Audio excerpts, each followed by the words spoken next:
Okay, it's 7 o'clock. We'll call the meeting to order. And you've had an opportunity to look at the agenda. Anybody prepared to make a motion? Moved by Councillor Tower, seconded by Councillor Mitten on the agenda. Question? All those in favor? Aye. Those opposed? Motion is approved. Open to question period. Any questions from the audience? Yes, I have a couple. I didn't make it to the last council meeting. I had planned on it, but we're going to spend $270,000 overseeing Phase 2 of Lorne Street. Is that what, like I got out of the meetings from before, that we're going to somewhere in the vicinity of $270,000 for Crandall's to monitor Phase 2 of Lorne Street drainage? Is that what we're doing? I'll have to ask Mr. Acton to speak to that, please.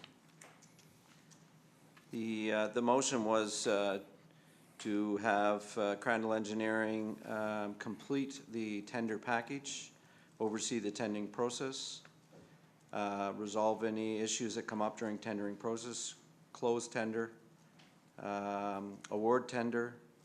Then it's the project management and administration throughout the construction of Phase 2. And there was also some redesign in there as well. Okay, no, that's, I was under the understanding that it was just for overseeing it. Okay, good, that clears that up. The last council meeting I was at, they had a discussion on Lyme's disease. Does anybody here know much about Lyme's disease as councillors or town employees of why we're having the problem? I can turn to Councillor Aiken on that. Okay, good. We're having the problem because the number of ticks in the area is increasing rapidly. Yeah. We think it's because of they come in mainly on birds and mammals, and the range of a lot of the stuff that was a problem down in the States is now moving north. So they're bringing the ticks with them. We've even got ticks from Europe on birds. So everything's moving up this way just because it's getting warmer, and they're bringing the Lyme disease with them. Okay. Well, that was part of what I was looking at, because this is what I was getting. Why would we want to put ponds in the middle of town to have more ticks with animals and people? That was my question. Wouldn't do anything for ticks. But it's where the ducks come to and the geese to come into the ponds, and that's what's bringing them here. Well, the ticks they're here, all right, and the places they're living generally don't have anything to do with water. It's grassy, shrubby areas, forest edges, edge of trails, that sort of thing. Yeah. I don't see where putting a couple of ponds in is going to increase the ducks coming in here too much. We already have the Waterfowl Park, which is a pretty good draw. Well, that was my thing. Why would we need any more? That was my point with that. But anyway, that's good. Okay. I have another question. How long does it take to get a bylaw amended? Generally speaking, Mr. Beal, would you answer that, or would I ask the town clerk? We're going to ask planning? Bylaw? Town bylaw. A town bylaw. Not a planning bylaw, a town bylaw. Well, they're all town bylaws, aren't they? Well, it depends on the, A bylaw is a bylaw. It's supposed to be followed by everybody. okay, so. Normally, if we're looking at amending a bylaw, it would go to our policy bylaw liaison meeting group. It would be discussed and reviewed. It would then go to our special meeting of council to bring council up to date on what was being proposed. Sometimes council will ask it to go back to policy bylaw for any revisions or more recommendations. Other times it would appear on the next regular council meeting for first reading. Every bylaw, every town of Sackville bylaw has to receive 3 readings, and changes can be made up to the 3rd and final reading of a bylaw. Okay. Well, when a bylaw affects the town, it only takes them a week to get it changed. That's what shut them down on Fleet Street, and it only took 1 week to get it approved and the bylaw amended. Now, why would it only take that long when it affects the town, but if it affects a business, it takes a whole pile of time? I don't know what action you're talking about. What action are you talking about? Well, that's how come you fellows had to start hauling the row from Lorne Street back out to the old town dump, because there was a bylaw amendment had to be made. No. Mr. Acton, would you like to reply? Okay? Yeah, there was no bylaws amended, and as the clerk had indicated, it takes, could take 2, 3 months, 4 months, maybe even longer. There was no amendment to the bylaws made whatsoever on Fleet Street. There was discussions with Department of Environment. There was plus discussions with the Planning Commission to make sure that the zoning was correct to be able to handle the material at the end of Fleet Street, in which case they were. And the Department of Environment also gave their okay on it, and then the material went back there. But there was no bylaws amended at all for that material. Oh, okay, I must have been misinformed. Another question I have we had any flooding in the last 2 rainstorms on Lorne Street? Councillor Acton?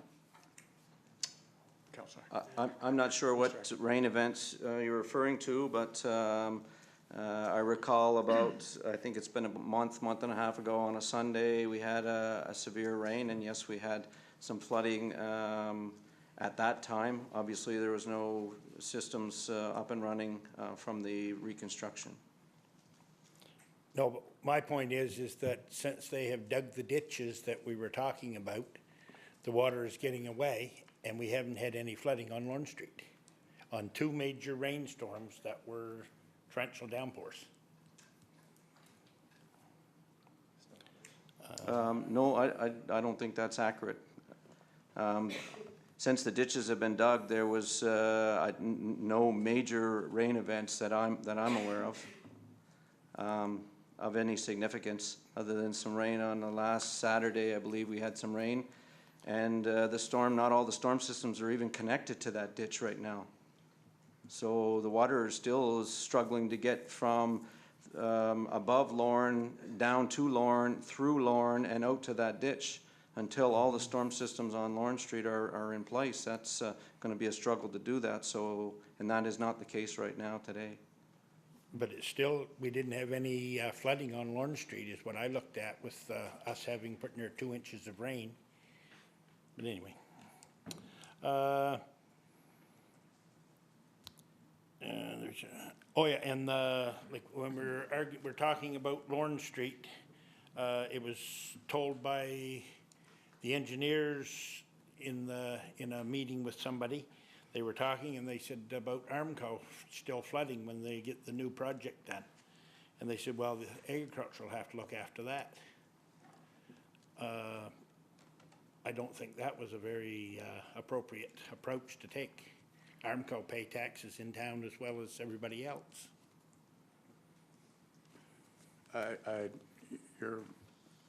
You're giving us a hearsay? You heard somebody say this, or are you saying you heard somebody No, else? the fellow that heard was talking to Dwayne, and they said about it, and they said, well, the Department of Agriculture can look after Armco. And that was the thing, and I didn't think that was a very appropriate, because they pay taxes in town as well as everybody else.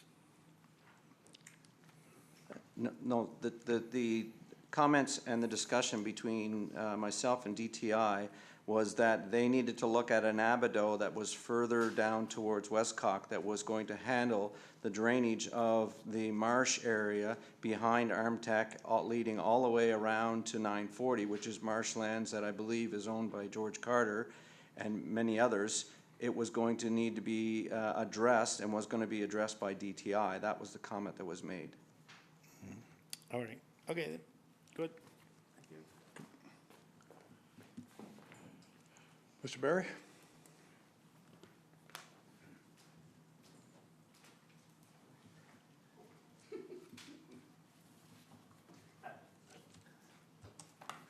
This is different. Thank you, Your Worship, for a chance to address council. I'm not here to complain or anything.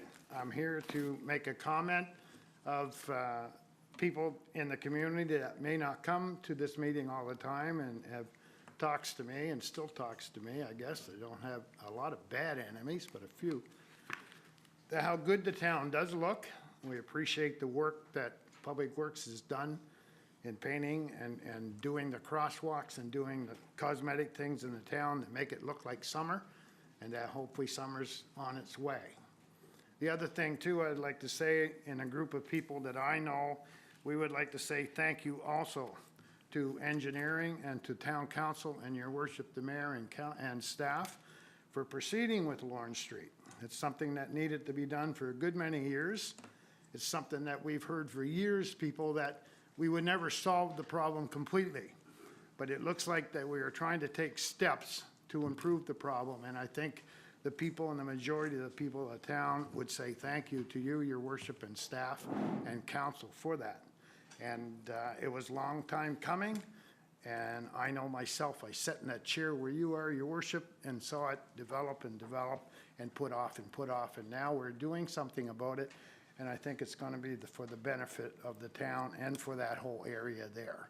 Whether we solve the problem completely, that's going to be tossed in the air. And I only have one question, other than comments of thank you.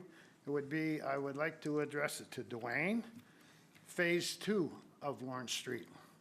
Is Phase 2 of Lawrence Street progressing at a good pace, or is there a delay, or are we into it now? And when do you foresee that Phase 2 being completed?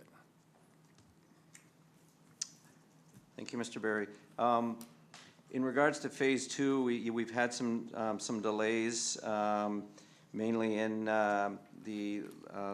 looking at the complete design, along with the required available land and so on. So there's been a slight delay, but we are very close to having everything sorted out, and the consultants, in fact, I'm meeting with them tomorrow to finalize all the additional details that they needed to be able to finalize and get finishing up the Phase 2 design. So we are behind schedule on the Phase 2 aspect, but consultant is hopeful that they'll be able to make up lost time, and we'll soon be out to the public for their viewing and comments. Good. Thank you, Your Worship, for the time and the time to address council and staff. And again, thank you. I thank town, I thank staff, and I thank council for the job that they're doing. Sometimes you don't get enough of that praise, and I think we should, once in a while, somebody come to the microphone and say thank you for your time, and hopefully we'll have a good rest of the summer. Thank you. Thank you, Bob. Any other questions? No? Okay, we shall move on. Thank you very much. You've all had an opportunity to look at the agenda. Are there any disclosures of interest at this time with any item? Councillor Aiken? Yes, Your Worship. I will be absent, excuse me, for the Heritage Grant criteria policy. Sorry, for which one? Heritage Grant under policy and bylaw. Okay. So you'll recuse yourself for that discussion? Thank you. Any other potential perceived conflicts to be noted? Nope. Okay, thank you. Thank you, Councillor Aiken. We'll remind us of that when we head to that topic, please. So we have a variety of minutes. Regular council meeting of June 12th. You've all had the opportunity to look at it over the last 4 or 5 days. Anybody comments or changes required? Any? Move adoption by Councillor Evans, seconded by Councillor Mitten. Question? All those in favor? Aye. Contrary minded? Motion is passed. council meeting of July 4th.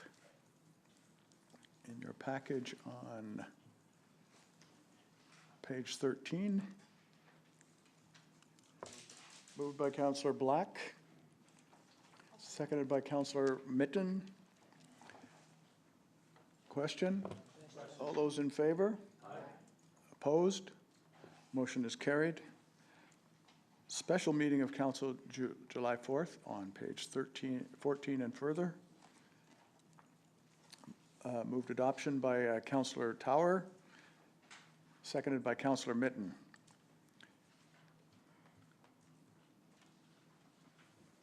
Any comments? No? Question? Those in favor? Aye. Those opposed? Motion is carried. Business arising from the minutes? I did see a note about contacting UMNB on one of the items that we spoke about. Is that in the agenda later on? About, No, that will go to policy bylaw okay, and then make its way back to council. okay, thank you. Great, so hearing no business arising, move to Southeast Regional Services. Regional Service Commission is my report. Deputy Mayor Aiken attended with me, and no, it's not true that people were telling him that we're pleased to see what Santa did in the summertime, but he did look the part. There were a couple of items of note for council. One is that under the 3-bag system that there's been a 20% increase in recycling, which is a positive figure. A note to act on is that there is still 40% of waste in the blue bags at this point, and there should be some focus more on education, communication about the blue bag versus clear bag, and try to bring that number up even higher. But 20% within the first year is generally seen as a very good thing. We had a presentation from the SPCA, who is preparing, and this is what the document looks like. They made a case to all local governments that the SPCA requires a new facility, that its present facility is old and outdated and not doing the type of job that is required for the pets they have there. They are seeking donations from the public and private sectors, and I will pass this over to the councillors so that you can take a look at this and see if you would like to support that. They are making specific requests. Well, they're not making specific requests. They're making suggested donation levels based upon the number of services it supplies to governments of the southeast New Brunswick area. So by far the bulk is in the 3 cities, Riverview, Dieppe, Moncton, but they are looking for others who also get served to perhaps participate. So once you take a look at that, we can talk about that. There was a discussion on unsightly premises. You may have seen me later discussed in one of the newspapers. I'm not sure which one that was, but the Regional Service Commissions had requested, particularly for LSDs, a change in the Municipal Act as it regards to unsightly premises and dangerous premises. LSDs are in an awkward situation. The Regional Service Commission thought that that would be a collaborative service that it could offer on an opt-in basis, particular to LSDs, but the legislation doesn't allow that to be delegated to the Regional Service Commission, and they did not suggest a change as the act was being revised. They actually suggested no changes whatsoever, so it would still be the same type of litigious, drawn-out a process that is under the present act.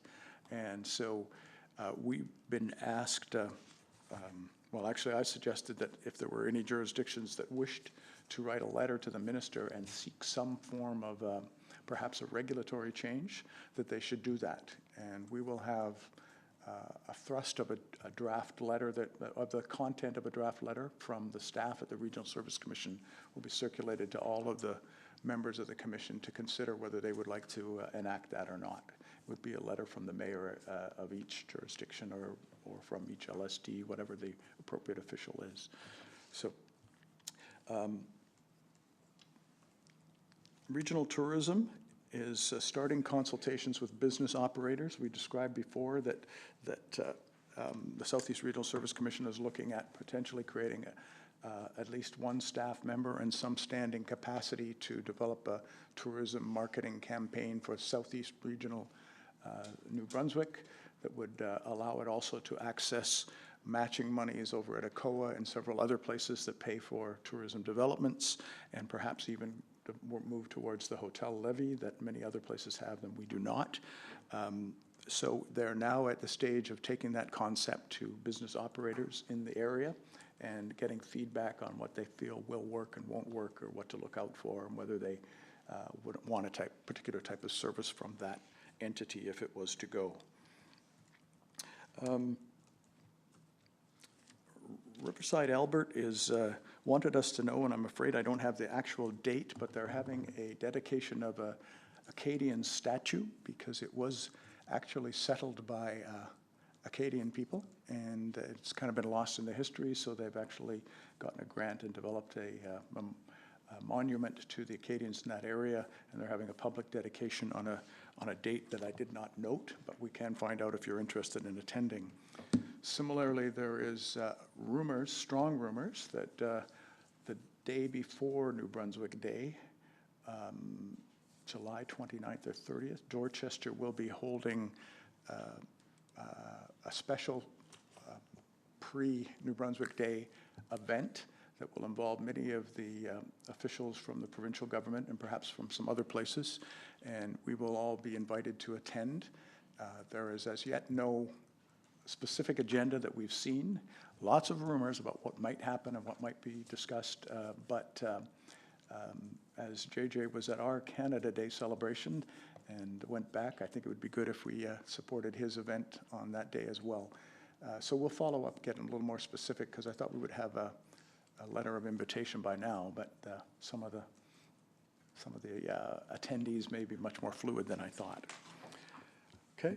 Finally, the last item that I had noted that I thought you should, two things I should note. One is that we did discuss the potential budget freeze, which would also apply, which applies, of course, to us, but what the commission is cognizant of it and trying to do a zero-based budget if possible, a zero increase if it's at all possible, so that the pass on to the municipal governments would be respective of the property tax freeze revenue situation they would find themselves in. We will also get some of you may have seen this in Riverview, where there are phrases called "Becca told me to do it." And Rebecca was a young lady in Riverview that inspired a lot of people to do random acts of kindness before she passed away at a young age. And Riverview has taken that as an inspiration, and it is now being passed on to where the province may well be looking at the third Saturday in September becoming a day named in her remembrance, where the citizens will be asked to consider her final request of people undertaking acts of kindness towards others. So we'll probably get more detail on that. That's anything to add, Councillor Aitken, or Deputy Mayor Aitken, to the event? I think Becca is still with us. Is she? I believe, yes. Oh, I thought she had passed away. Sorry for misspeaking about that. Okay.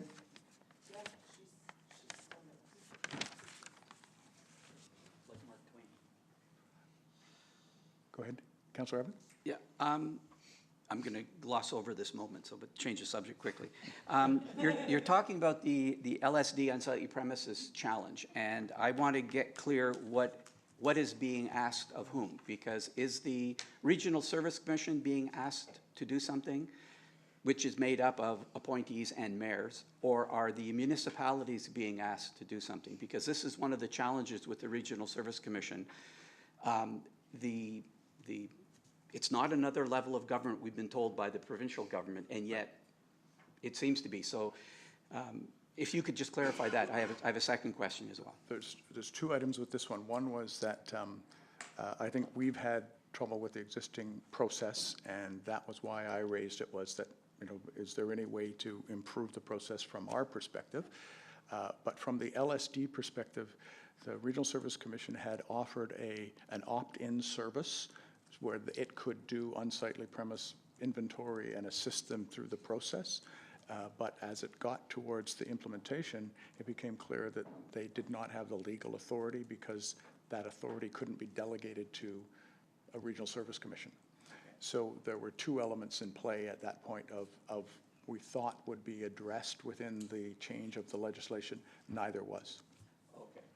So that's, thank you for that clarification, because that leads to my second question, and that was about the, you started out talking about the recreation thing and hiring a person to help implement the plan. That was tourism. Sorry? I couldn't hear. What? Sorry, I thought it had something to do with the recreation plan. That was the first part of it. Regional tourism plan. Okay, well, that was the second, good.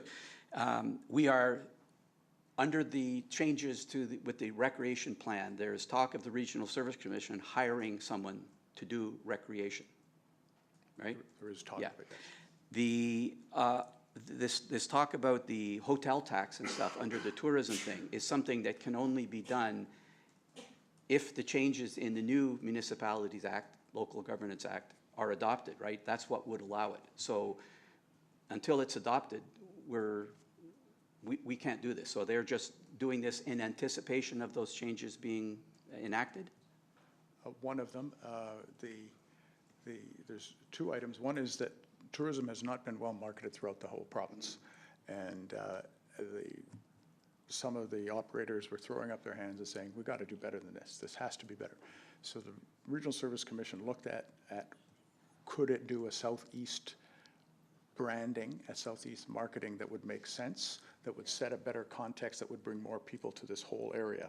And that strategically was thought, well, we could probably do this for a pretty minimal cost to create that kind of a brand. And we can probably then show any success that would allow that hotel levy to be implemented. And there's several ways to implement them across the country. And this is the one province that doesn't allow for it at all. Under our current act. Right. But it does allow it under our new act, if it gets passed. Yeah. Yeah. Okay, so that's, okay. I will leave it at that. Thank you.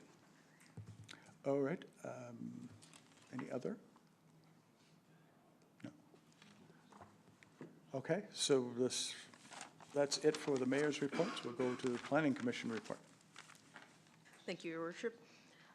In the month of June, 5 permits were issued. This brings our year-to-date total to 18 permits and a total construction value of $9.6 million. You'll see the big leap from last month if you compared last month's number and the value, and that's due to 2 large institutional permits that were issued in the month of June. Compared to last year, there was 21 permits at a total construction value of $1.8 million. So comparatively, last year, construction value is up significantly. In the month of June, the Planning Review and Adjustment Committee also looked at two development requests. They're for the same property on Pond Shore Road. One was for a frontage requirement for the creation of a lot, and the second request, which goes together with that, was a temporary use request, which essentially a temporary use is to permit a use that's otherwise prohibited under the bylaw for a period of up to 1 year.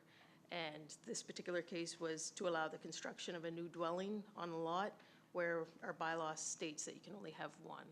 So at the end of the year, of course, it would have to become conforming and it would have to meet the 1 dwelling per lot. Other projects that were worked on this month was as a group, the planning directors of New Brunswick have looked at the idea of creating a siting protocol for new communication towers in the province. We are part of the committee that's looking at developing this protocol, and essentially communication towers fall under what used to be Industry Canada's requirements. They're the approval body for approving the erection of new towers. However, this would lay out a procedure that has to be followed before, for the local land use authorities' input into the process. that concludes my report for the month. Any questions? I think that, is there any connection with the Planning Commission's role in the citing with the event where we had, there had been a person seeking services that wasn't actually providing them? The New Brunswick unique situation has developed out of that process where there was a citing protocol that was being followed through another company. This will be one that all New Brunswick partners seem to, or all regional service commissions in New Brunswick seem to be on board with developing a New Brunswick unique. I say unique to some degree. It's still Industry Canada that has the approval authority of communication towers. So it's really a procedure of what we want to do before we issue our notification that they have consulted us and they've concluded that part of the process. Okay. Any questions? The large discrepancy in the value of permits is that this year there's been 9 million and last year was 1.8. What's the bulk of that? The bulk would be that we have 2 large institutional projects. Generally, large institutional projects have come with a large value associated with them. So we do have 2 projects this year from Mount Allison, whereas last year we had no institutional or high density for that matter, which accounts for the lower value. Yeah, thank you. Any other questions for Ms. Bickford? I'm sorry, but you reminded me of another topic which I should have raised, which was that the Regional Service Commission has endorsed in principle an MOU with Opportunities New Brunswick, which will see new employee of Opportunities New Brunswick that will have a direct liaison with the Regional Service Commission, which will give them a day-to-day relationship with each of the economic development officers within the parties to that commission, which would include us. This has been a criticism of ONB for some time. You never know who to call, when to call, how to get them, when they're coming, who's coming with what background. So Opportunities New Brunswick has undertaken to do this across the province and offered an MOU which will, it's a generic relationship that we will then define as a board over how that's actually going to work. Because I made the point that we don't really want them just sitting in an office is talking to the 3 cities people. We want them out and we want a direct relationship with them. So I think that's important to see where that goes next, but sorry, I should have had that down. Okay, no questions from Ms. Bickford? Okay, we move into reports, and you have the mayor's report. A few things to let, most of council does know some of this stuff.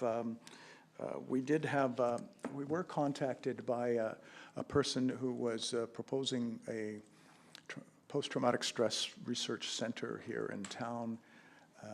Made a couple of calls to staff and myself and some others, and we suggested that we didn't understand why he was making the calls to us because he was looking at a health-based approach. Anyway, we suggested that he talk to other people if he wanted to proceed, but you may, after we had that, some of you may have seen that this similar proposal had been suggested in proposed in St. Stephen's, and when he was turned down there, he was turning to Sackville, another small community with a hospital, as another alternative.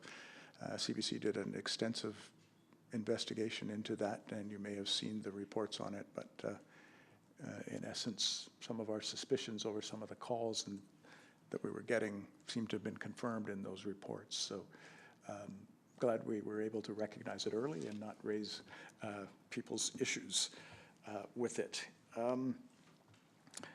I attended a social justice forum at Mount Allison, where I was asked on the Plaid for Dad Day, and did wear Plaid for Dad, to give a welcome and talk about how social justice unfolds within local communities. And we seem to get a pretty positive change, a pretty positive response to what Sackville's doing and how it affects social justice at that day. Mayor Cogan from Amherst and myself were able to meet. We had a good chat in my office about shared potential of saltwater flooding across the marsh in both our side and theirs, and the difficulties in the two towns that will probably bear the most direct impact of any potential flood, having very little say on how this could be addressed. So we have agreed to work together on a kind of a political level strategy to bring in those who have some authority and some money to do that. And we've both begun that process. So we'll keep you up to date on where that goes from here. But we both foresee talking at a high level of federal political level and engaging some of the industry leaders, particularly in Nova Scotia, who would be most hit by, most impacted by the railway, highway, and transmission lines being interrupted between our two towns, Sackville and Amherst. So our flood maps show that that is exactly what will happen, and that the railway is often the default dike now, and that threat is bigger than ever. So we will continue to push on that front, but now we have a partner across the marsh that's ready to work with us.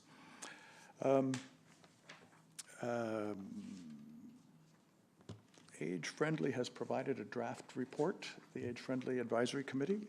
I've sent it to staff. We're looking at what they're proposing. It's actually very much what I was hoping it would be, which was identification that there is a lot of things that individual organizations in town can and should do. There are some things that the town should do, but it's more of a visionary leadership as opposed to changing a whole bunch of physical structures or investing in a whole bunch of things. There are a lot of opportunities that they've identified that they believe they want to follow up on. So we'll get, when that becomes a final report, I think it'll be a final report to us, just indicating where they've got. Then they want to run with it on their own. So I think that's a really positive way. I hope that would unfold.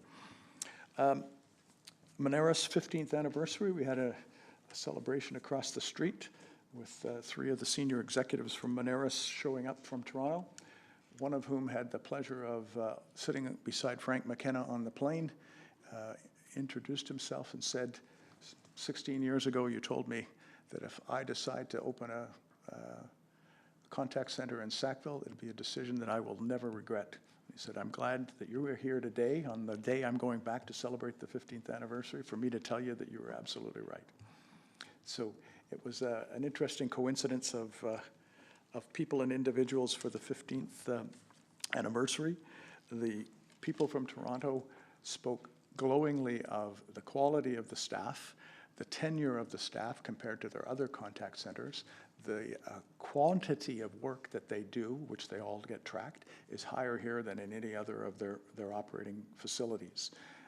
They love the setting, they love to serve the view, and they get why operating and managing in a small town is different than operating in Toronto, Montreal, Philadelphia, et cetera. Those were topics that I had planned to speak with them. They addressed them in each of their talks, in each of their points, and I also asked if they'd be willing to act as a corporate reference if we were able to attract others, and they said absolutely. We would love other corporations to have this opportunity and this relationship. So very positive. Many of you attended the Volunteers Night. I won't go over that. Some of you could speak about that at another point. Mount Allison Student Union has reached out a couple of times, and I'll be meeting the new student executive probably in early August now, as they'll be away much of July. Councillor Mitten and I attended AGM's Open Sky for AGM on June 26th. That was quite an interesting night to see what is really becoming, it's a cooperative social enterprise that addresses services to a particular client group that has often been overlooked. And they have forged a path that I think is a model for social enterprise ability to start to address some of the other services that we're seeing in the population of not only this town, but the province. Age-friendly, by the way, indicates that although Sackville's population has been quite closely similar over a long period of time, the percentage over 60 has grown by 4 or 5% in the last 8-10 years.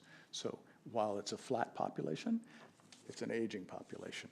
So there are different sets of services, and all governments are struggling with how to deliver them. Open Sky has a really intriguing model of delivery, and they are meeting with some senators in the very near future, and Deputy Mayor Aiken will attend that session, and it'll be interesting to see if this can be replicated in some of the other areas of service need. So, as for media, Times of Transcript spoke about dangerous premises, the CBC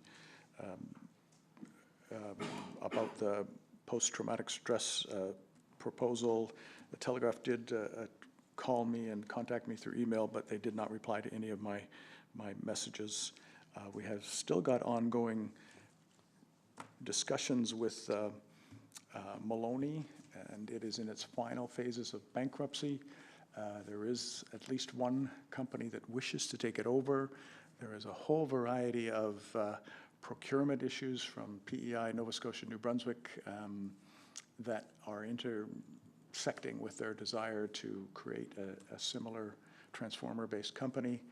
And at this point, the buyer is trying to work out if it's, the potential buyer is trying to work out if it's viable to operate in the business environment that they're going to inherit.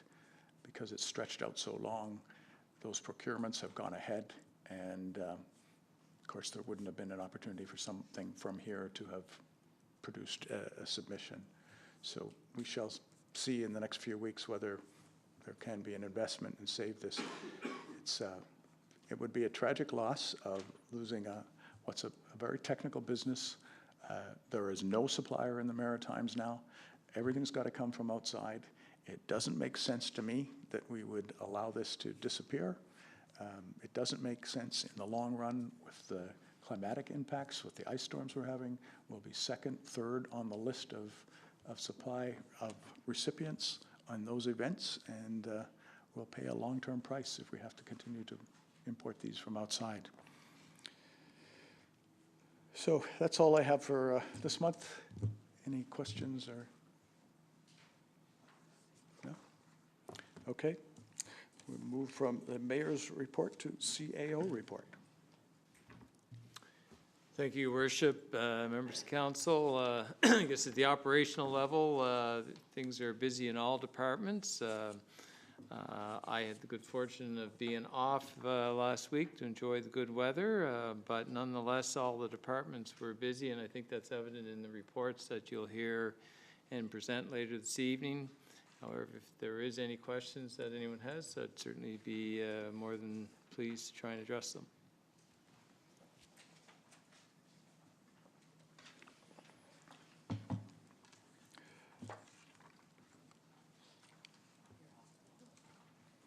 Yes.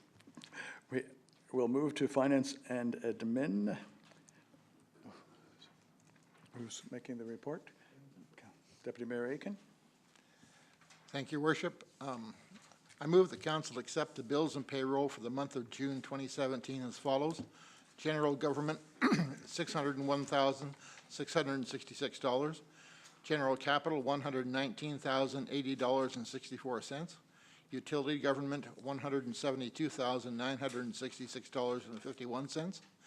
Utility capital, $2,990. And salaries, $372,639.23. Moved by Deputy Mayor Aiken, seconded by Councillor Tower. Any questions for them? Question? Questions? All those in favor? Aye. Those opposed? Motion is carried. Councillor Tower from here. Thank you, Worship. The information for the rest of the finance is on page 22 to 26. The financial statements included are up to June 30th of 2017, and there are still no major anomalies to report. The 2016 audit has now been completed and approved by council. Council has also appointed Stevenson and Partners LLP as our auditors for 2017.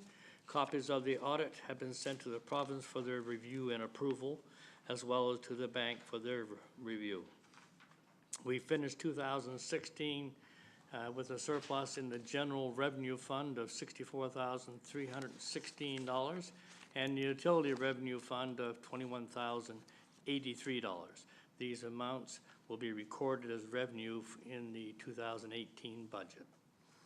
We are submitting an application under the FCM Asset Management Planning Fund to perform our asset management plan, as well as our tangible capital assets policy, assets management policy, conditions assessments, and assessment management maturity assessment.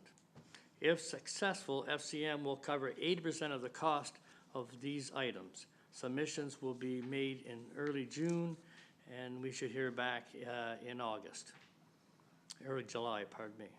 We have also been notified by the province that the asset management plans that were due December 31st, 2017 have been extended to June 30th, 2018.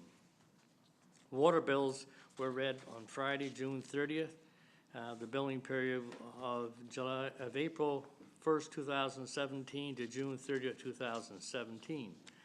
Staff are currently working and inputting the reads to get the bills out. It's expected the bills will go out mid-July. Reminder notices were previously sent out to those who had not paid their bills in the past, and we're looking to sending shut-off letters to those who have not paid their bills. We continue to work on the prior shut-off notices collection with overall collection of $102,640.31 from 115 accounts to October 2016 is now close to 95% collected. During the month of June, our Assistant Treasurer, Mary Dixon, resigned her position to pursue a new opportunity. So we will be operating short staff for a while into the future, and we'll be use existing temporary staff to pick up some work as it may be needed. We'll begin the hiring process during July and August with hopes to have the position filled in September. On behalf of the finance and administration, we would like to wish Mary the very best in her future employment. The bylaws enforcement and animal control statistics are on page 27 and 28. And if there are not any questions, I will have a motion.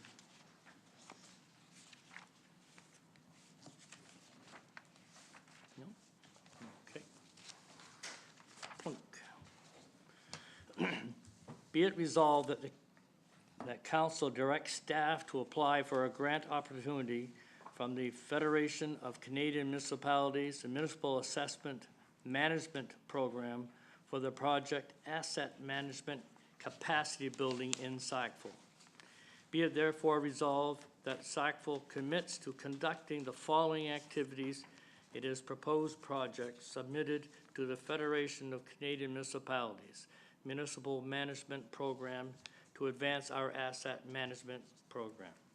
Development of a TCA and asset management policy, development of an asset management plan, including asset management maturity assessments, completion of the condition assessments for roads, water, and sewer infrastructure. Be it further resolved that Sackville commits $12,000 for its budget towards this initiative.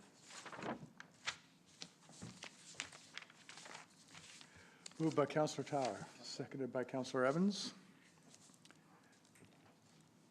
Councillor Evans? I would like you to ask our treasurer, if you would, or to ask the question. This is something that we have to do if we want to keep getting our gas tax money. So if you could confirm that.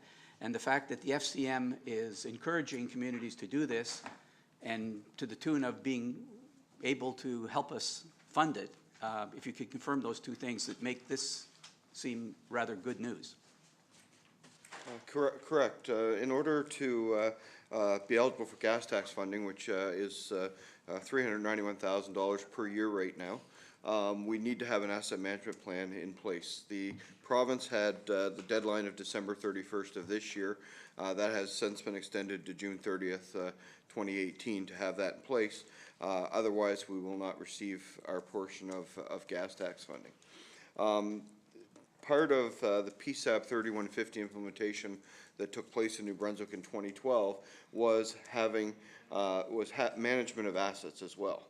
So it's twofold as far as what these do. The development of the tangible capital asset and asset management policy will help us with PSAP 3150 as well as our asset management. Ultimately, this funding, I think about the last two council meetings ago, council had approved that Public Sector Digest perform our asset management plan at a cost of $18,500. The week after council had passed that resolution, the federal government had supplied FCM with some money for asset management, and this was announced. So part of the condition was we couldn't have started and expensed any money towards an asset management plan. So I immediately put them on kind of hold in order to look at this. So what we would ultimately do if we are successful in this is get all 5 of those items that are included there, which have a value of over $60,000 for approximately $12,000 when we were initially going to put out $18,500 for just the asset management plan in the 2017 budget. So we hope that we will be successful. But the idea is that we put our asset management slightly on hold, pending this submission. Any other questions, comments? Question? All those in favor? Aye. Contrary minded? Motion is accepted. Thank you.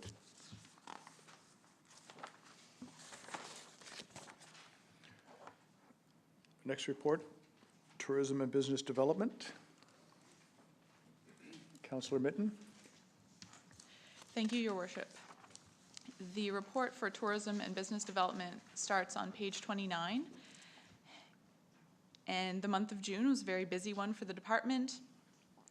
Visitor numbers for June were 453 at the Visitor Information Center, which was very similar to last year, and reports from around the region and anecdotal reports from around the town show that this was a pretty average month.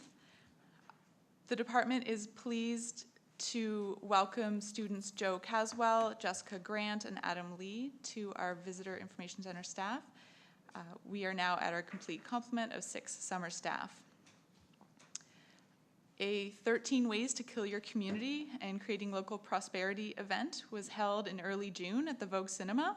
The title, it's a particularly sarcastic title where it's talking about ways to actually help your community. And it was a very interesting event. Unfortunately, I wasn't able to attend. I know that the mayor and deputy mayor and other councillors were able to attend. And approximately 40 people were in attendance, so it was well attended. There is a report, final report for the Border Town Festival, which was successful with an overall audience increase of approximately 45%. And once I'm done my report, I'd like to ask Mr. Kelly Sproles to give us a brief summary. A representative from Freedom Tours in St. John, I believe they already came, or they're going to be coming? Okay, great. They're going to be coming this month to look at Sackville as a possible place to send tours and give Sackville advice on attracting bus tours. The department is also continuing to follow up with Porter Air to see about package trips to bring more tourists our way. The department attended the Moncton Market and had a booth there, along with other organizations and municipalities. And staff's looking to attend other markets periodically in Moncton, Shediac, and Amherst to send some sort of more local tourists our way. Sylvan Hamburger has been selected as the 2017 Sackville Waterfowl Park Artist in Residence. He will be creating prints from a marsh barn, telling the history of marsh barns in our region, which will be displayed in the park in August. He'll also be offering workshops to young people and adults and giving a talk. The Cultural Coast met in Dieppe in June to discuss a possible partnership with them and Moncton, and to further explore the Regional Service Commission's plans to create a regional destination marketing organization. There are still many things being considered. The current plan is to draft a memorandum of understanding between the Cultural Coast and Regional Service Commission to avoid overlap and to make sure that the operations complement each other. And so staff are continuing to update us, and I look forward to seeing how this plays out. 3 successful free acting workshops for seniors and everyone were held in June with 16 people participating, and some of these actors are being trained to participate in the Canada 150 Plus Play Development Project. The Buy Local Sackville Committee held a general strategy meeting June 7th, and about 10 people participated, and then another 10 people participated in creating a buy local campaign workshop, which was held June 27th. So there's good momentum towards creating a buy local campaign and trying to get something ready for when students return in the fall. The Sackville Chamber of Commerce's efforts to develop a new board of directors are ongoing, and a local business person has come forward to help with this effort, so things are moving forward. 11 people attended the annual Magical Mystery Familiarization Tour, which helps frontline staff in the area become familiar with what Sackville has to offer. And staff will be looking for feedback from businesses to see how the tour might change in order to better meet their needs. The manager attended a Waterfowl Park Advisory Committee meeting in June, and the Visitor Information Center was successfully painted in June by Windy Marsh Painting and Taping.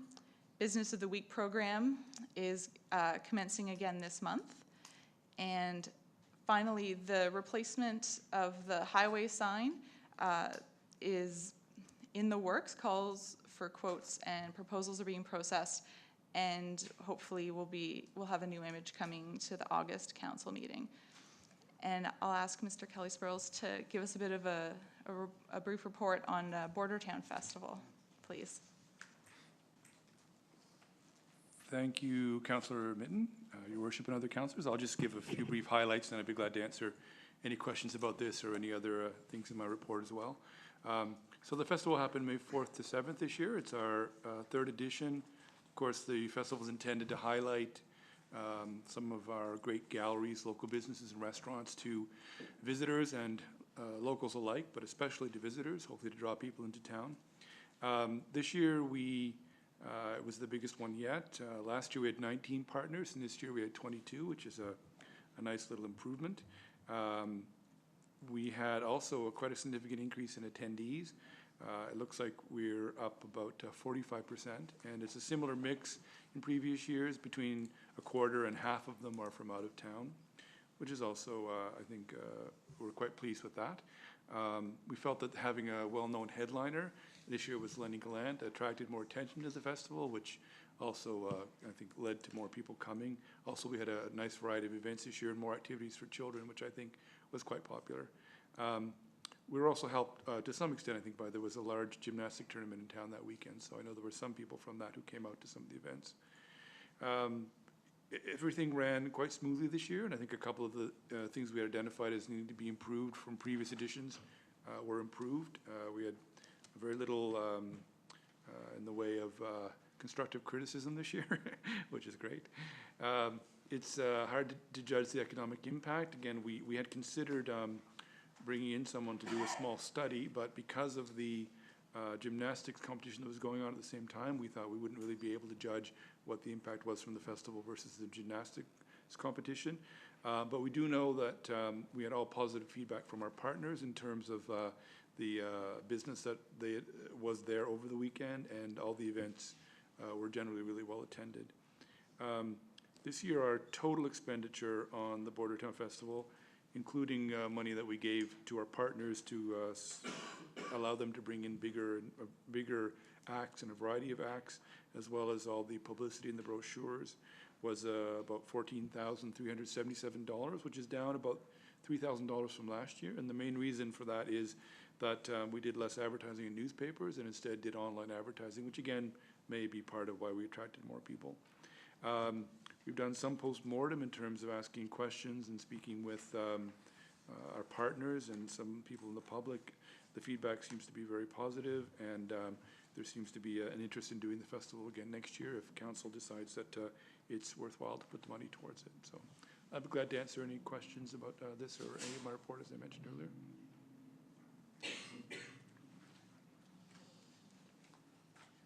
Councillor Mitten? Thank you, Your Worship. Congratulations to staff for putting on a successful festival, and I was privy to some of the planning, and I saw staff going out of their way to really collaborate with local organizations and businesses, and I thought that was really great. I do have a motion if there's no questions on the report. None? So I move that council approve the 2018 Provincial Visitor Guide half-page advertisement in the amount of, oh, sorry, I hit a button and lost the motion. $6,158.25, HST included, for the year of 2018. Moved by Councillor Mitten, seconded by Councillor Deputy Mayor Aiken. Question? Question. Those in favor? Aye. Those opposed? Motion is carried. Thank Is you. that it?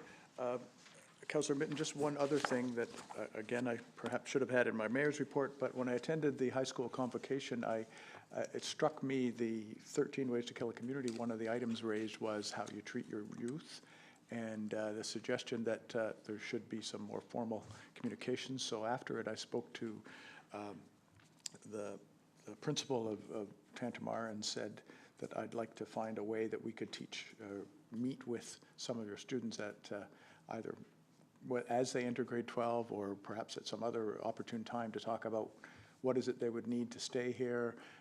Her reply was, most of our students don't understand what the major employers are in town, what jobs there are, what the requirements are. She said from a practical side, that's the kind of information they'd like to have, as well as that we have an entrepreneurial class that we would also like to have you address in terms of some of the opportunities for them to develop their own businesses. So I said that we would get back in early September once they convene and talk about how that might look and what relationship and who might attend and how we might structure that. So I just put that out there that if anybody wishes to join me, I think a small group would be very good to do.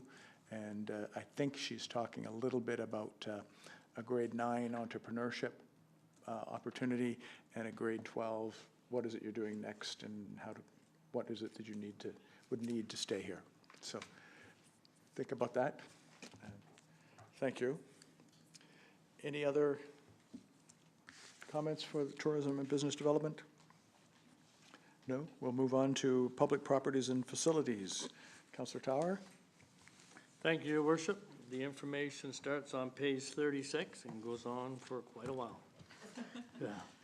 During the month of June, Public Works Department continued to evaluate road conditions and make the necessary repairs to road shoulders, ditching, culverts, and any other necessary repairs to road work schedule for paving under the gas tax funding. Public Works Department continued on the addition of the back of the steel storage building at the Public Works. The footing was installed for the support beams. The material has been ordered and received, and work will continue over the summer as time permits and weather, of course. And this work is being performed by the Public Works staff. The Public Works Department has completed the majority of the line painting for crosswalks, parking spaces, directional arrows, etc. Throughout June, they hope to finish all the necessary painting in the next couple of weeks, as long as weather continues to permit. Public Works Department finished the storm drainage project at the Waterfowl Park Trail beside the Drew Nursing Home. The necessary work has been proven to be of help to alleviate the washout along this section of the trail when we get the heavier rain events. Patching program for 2017 continues during the month of June, and they have completed all the necessary patching at this time. The contractor is scheduled to come back this fall to finish up any necessary patching as a result of summer construction work and any potholes that appear throughout the summer months. Public Works Department started to work on upgrades on the Wheaton Lane as part of the 2017 Capital Works project. Staff topped up the existing road with 12 inches of shale, which will be covered with reclaimed asphalt from the Route 940 milling project for the first week of July. And I know, Dwayne, in the past, we've always managed to get some of that milling. So you update us on that this year? Thank you, Councillor Tower. That is correct. We haven't always been successful in getting the milling off of the designated highways, but this year where we were looking after the project, we were successful in obtaining the milling, which comes in very handy for Public Works. We were able to cut our budget on the Wheaton Lane project by reusing the reclaimed asphalt from the 940 to create a nice drivable surface on Wheaton Lane. That was completed, and we also had other projects around town where we were able to use the reclaimed, again, at preventing us from using our gravel budget, so to save the town money. Being able to do that. We still have other projects where we're planning on using the reclaimed, what's left of it. We've used a fair amount of it. It's great for shoulder gravel, which again is a part of our operational budget. It holds very well, and we're excited to have the material to be able to use on these various projects. Plus we have a few other small projects that are coming up this summer that we're going to be able to use that on, and again save some money. Thank you. Okay, the Public Works Department has completed an emergency storm sewer repair on Main Street near Sackville Hospital due to aging storm pipe and failure to the manhole in the area. Public Works Department installed all the cast iron flower pots in the downtown area in preparation for the planting of flowers. Utility Department finished the evaluation of the water meters that did not read properly during the March water meter reads. They were able to finish up all the necessary repairs, changeouts, and replacement of the water meters and MX units throughout the month of June. This followed by the June water meters, which I spoke of earlier, reads that conducted and approximately 60 to 70 meters did not read and will be required some attention during the months. The other utility activities in June was our ongoing monitoring of the water and wastewater around the town as part of our ongoing sampling program. Utility Department have been involved with both contractors on the Lawrence Street reconstruction and storm mitigation projects and assisting in the shutdown of water in order to facilitate the hookup of new water infrastructures as part of these projects, as well as temporary water on both these contracts. And the Engineering Department continues to work with WSP to finalize the design drawings for the Bridge Street Lift Station project, which is scheduled to start as soon as designed and all permits have been obtained and approved by DELG. The Engineering Department continues to work with Crandall Engineering Limited on the design of the Lawrence Street reconstruction and stormwater mitigation project. The two tenders for 2017 2017-02 and 2017-3 for the Phase 1 of this project continue to progress well over the month of June, with both contractors, Dexter Construction Limited and Bowser Construction respectively. The work on both these tenders appears to be on schedule at this point in spite of wet weather throughout the month of June. Construction of these two tenders will continue all summer and into late fall.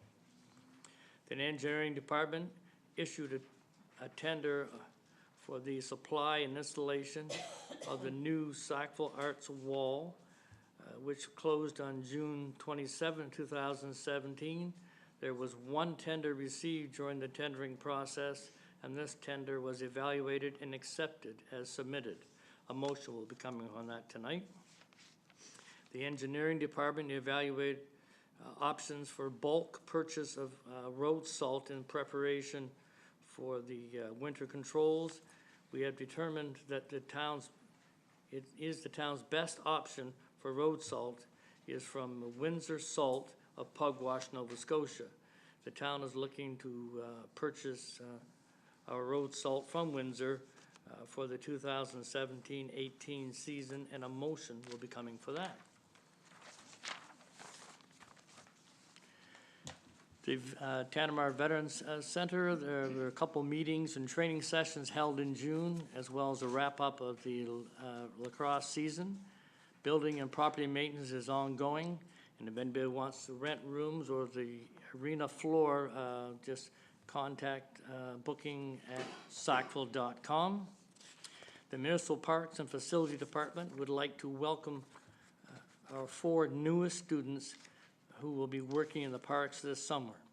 Eduardo Moreno de Jesus, Aiden O'Neill, Liam Robinson, and Aaron Rose. Sackville has been busy inspecting and maintaining all parks, installing banners, flower baskets, mowing and lining fields, weeding and planting of flower beds, and planting of on the green roof at the town hall here. And I must say, when we had our volunteers gathering, some of those people thought that it might be nice to have plants that grow edible foods, so that would be part of that summer project for, that was comment came for 3 or 4 people, so since we attend to it. The potable water is turned on at Beach Hill Park and is ready for drinking. The water will be tested on a regular basis by Public Works. All 4 washrooms are now open for the public at the Lilas Falls Park.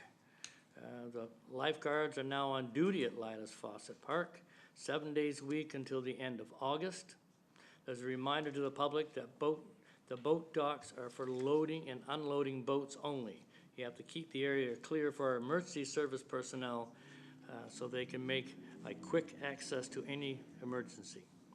The washrooms are now open at for the public at Bill Johnson Memorial Park, and sports fields or spots in the parks or events can be done through booking.com also. So that is report. Any questions? Questions on the report? Councilor Tower, you have a salt motion? I do. Sorry? Oh, Councilor Black. Sorry, didn't say that. It seems it's always me.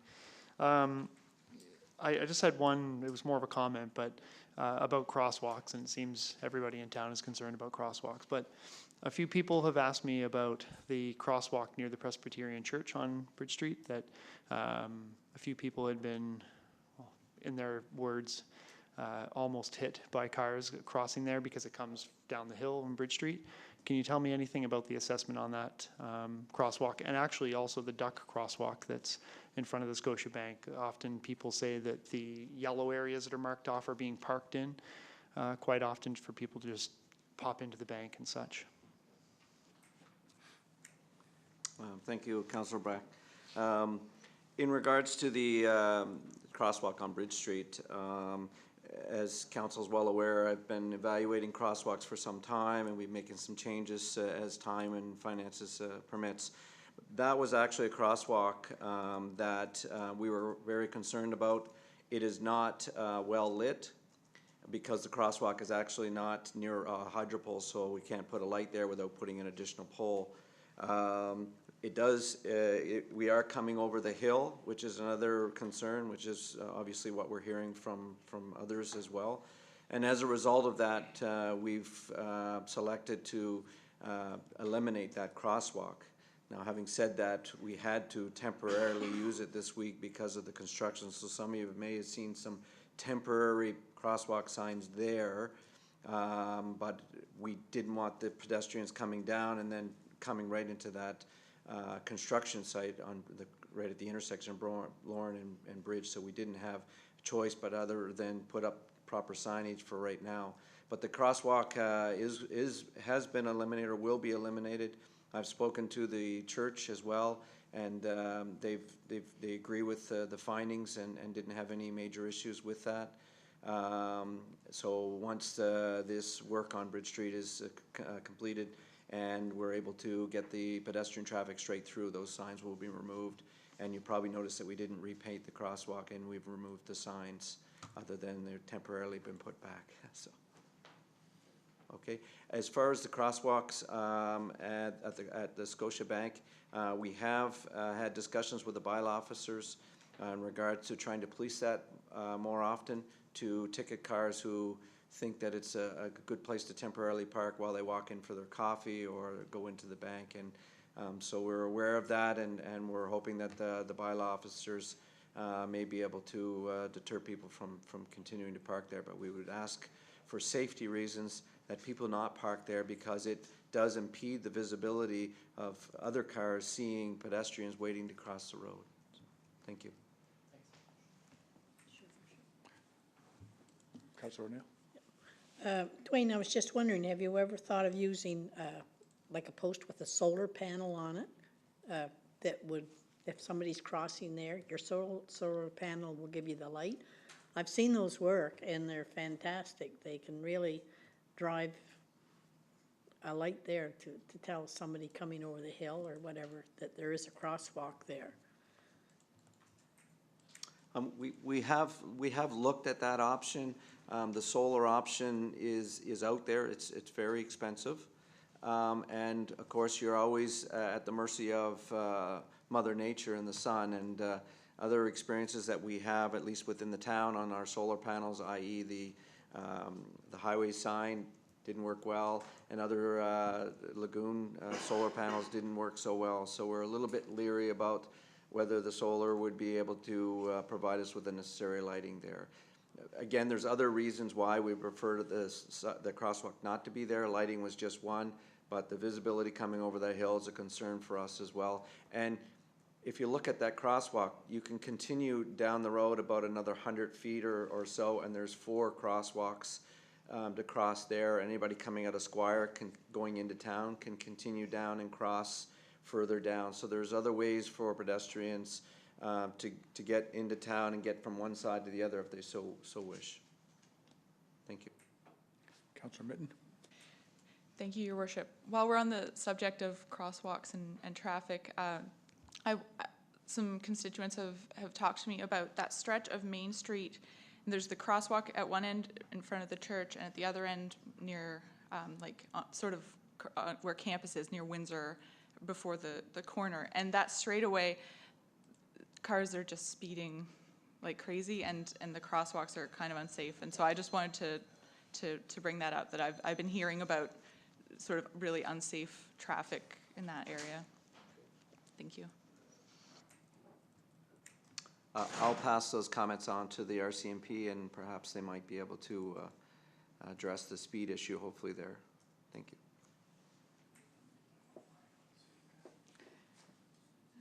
Councillor Tower?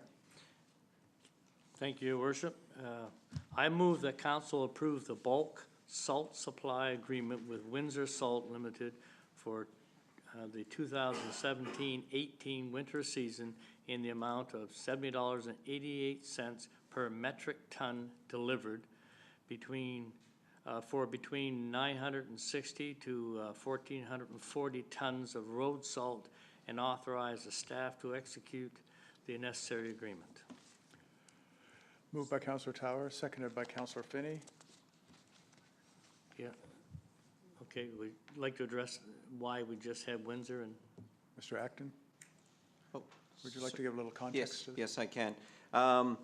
Yeah, as kind of part of our operational budget line item, we have to deal with road salt, and usually we're a little bit later in the year dealing with it, but we had reached out to our current salt supplier, and they've come back with, I guess, an agreement to allow us to purchase our salt for the entire season at this given rate. They'll hold the rate for us throughout the 2017-2018 season. It's actually slightly less than what we paid for salt last year, and I'm a little concerned because there is only one salt supplier in this whole region, and that's Windsor Salt. And DOT has now switched to them. They used to use the plant out of Sussex, the potash plant, but that's no longer. It's been closed their door. They've closed their doors, sorry. So as a result of that, we wanted to be kind of first in line in getting our salt to ensure that we do get our salt, get it in our salt shed, and we're prepared for the upcoming winter season, of course. So, and that's the reason we're bringing this forth at this time of the year. Motion on the table, any debate?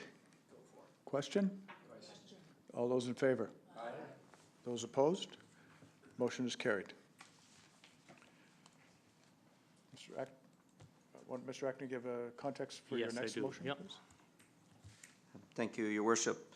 Members of Council, as you're all aware, the Phase 1 of the Lawrence Street project is underway, well underway.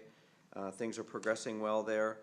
One of those contracts, the 2017-02, that was awarded to Dexter Construction, involves the replacement of our main trunk sewer, which handles all of the sewage basically south of the Trans-Canada Highway, all ends up on Lawrence Street and then crosses from both ends of Lorne over to the Charles Street and then down to our Charles Street lift station via the trunk sewer main.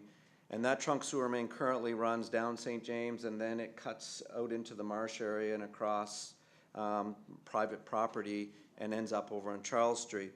So as part of that project, we are looking at replacing that sewer main. That sewer main has been there.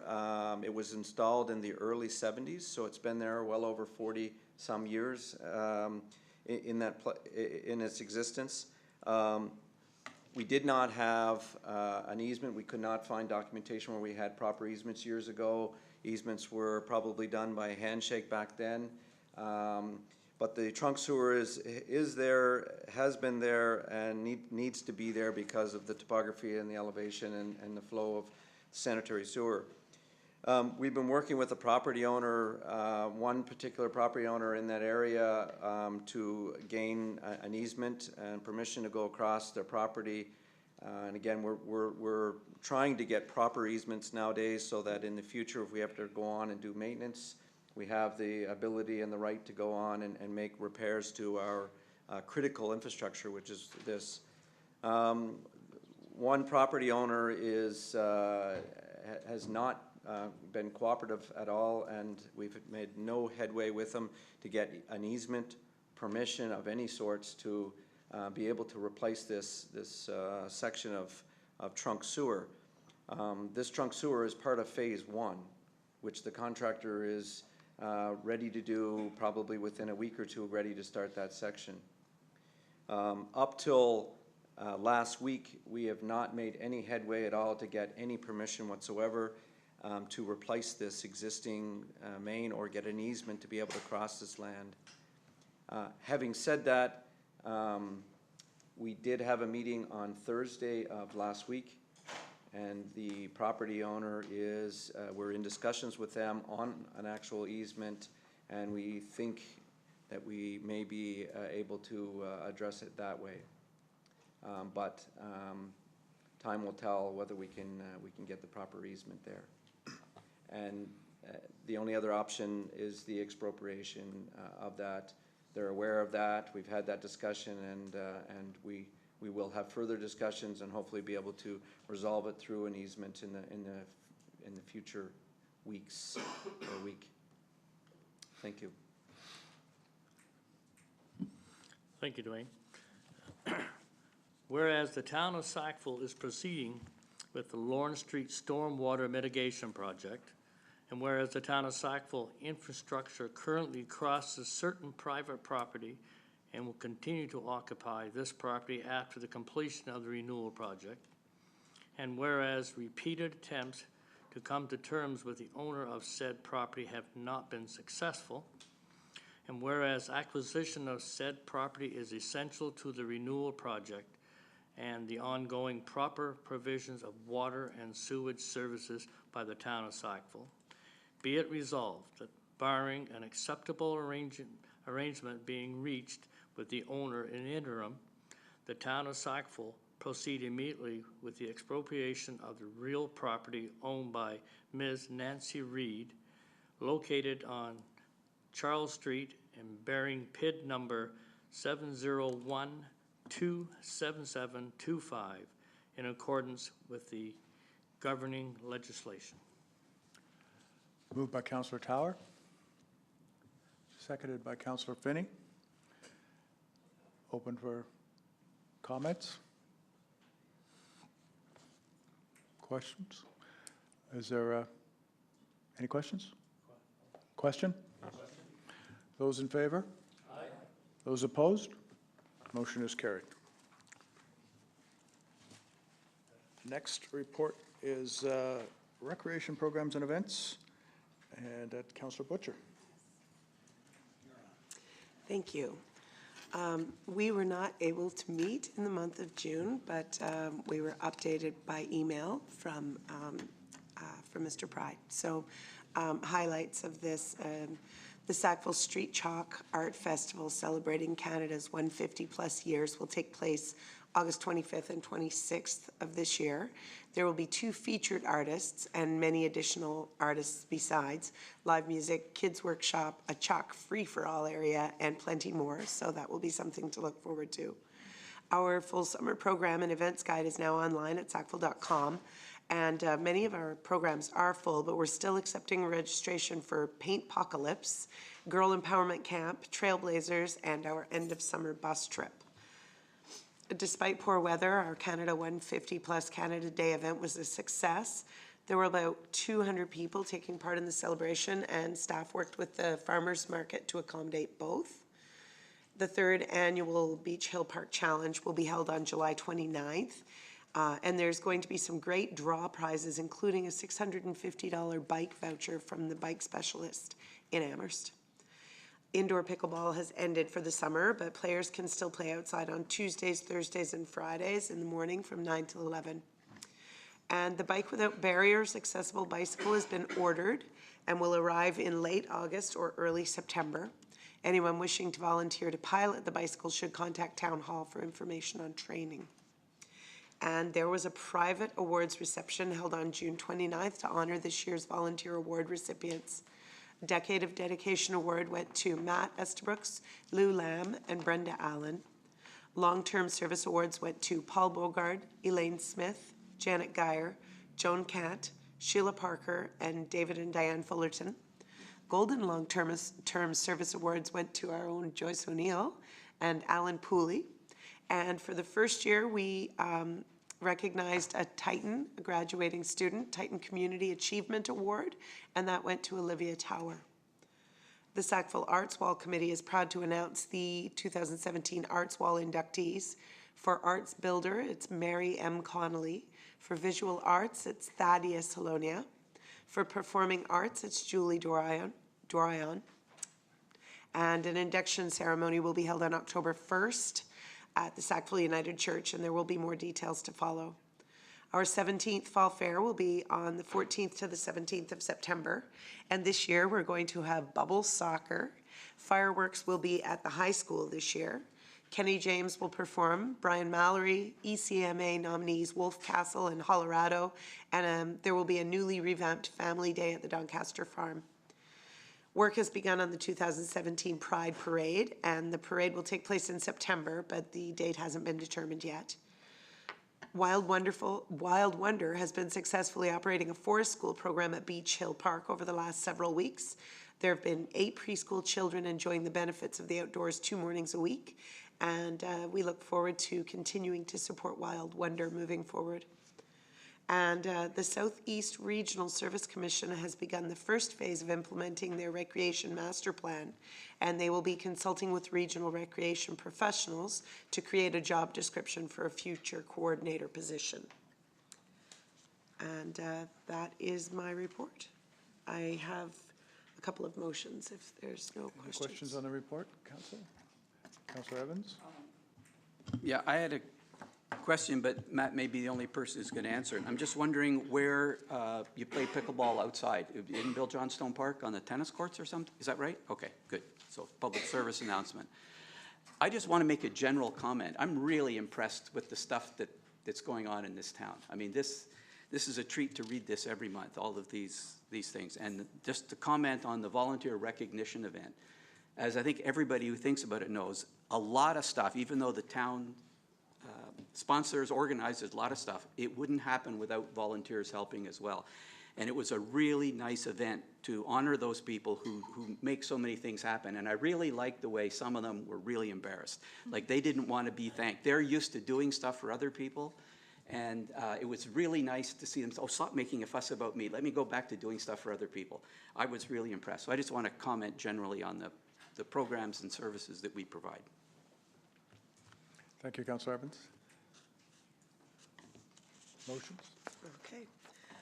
I move that council approve the quotation from SSI Audio, Moncton NB, in the amount of $7,176, HST included, to operate, excuse me, to operate the sound system for the Fall Fair events from Friday, September 15th, 2017, up to and including Sunday, September 17th, 2017. I furthermore authorize the mayor and clerk to sign and seal the necessary agreement for the said event. Moved by Councillor Butcher, seconded by Councillor Evans. Any comments from Councillor Evans? Yeah, I just want to comment that the reason we're doing this one, we did a whole bunch of Fall Fair stuff earlier. This is being done, as was explained to us at our discussion meeting, simply because the arrangements hadn't been finalized for what sort of acts were coming and what sort of equipment we need. And so this is just one of a half dozen other motions that would have been done had we known that. So there's nothing particularly special about this. Thank you. Question? All those in favor? Aye. Contrary minded? Motion is passed.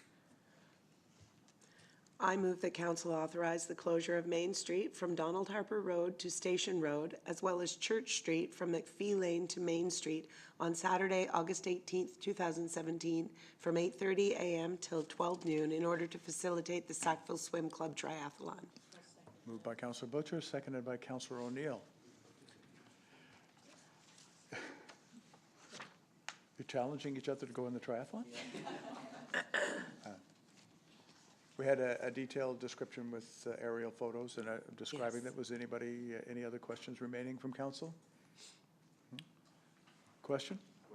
All those in favor? Aye. Those opposed? Motion is carried.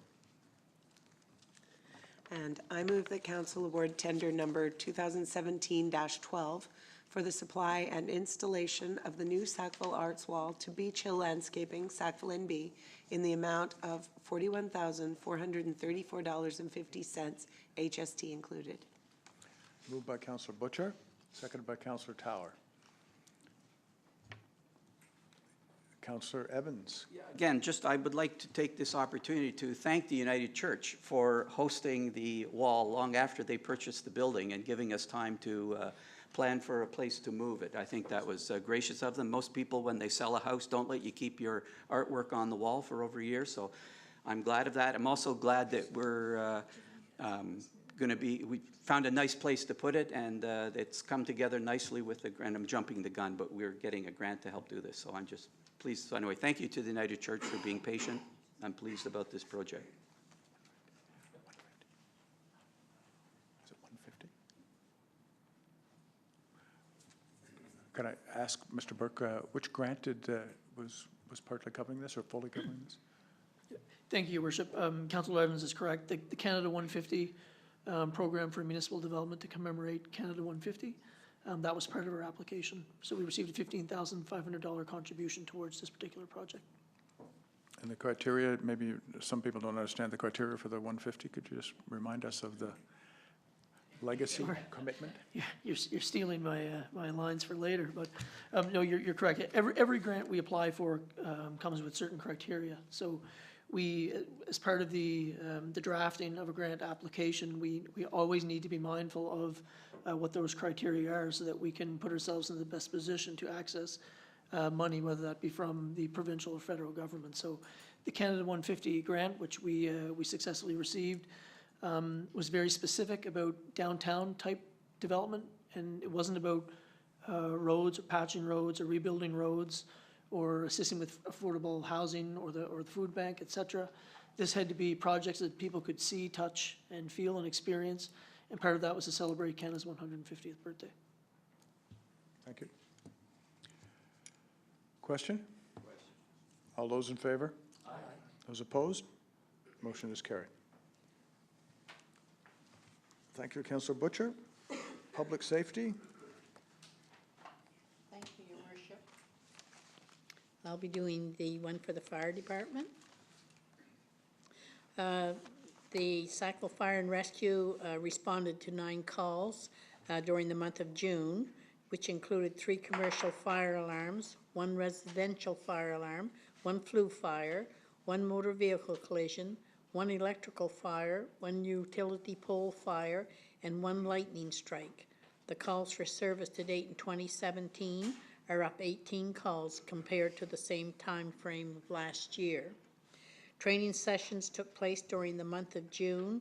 However, training has started to slow down so that the members as volunteers can have more time with their families during the summer months.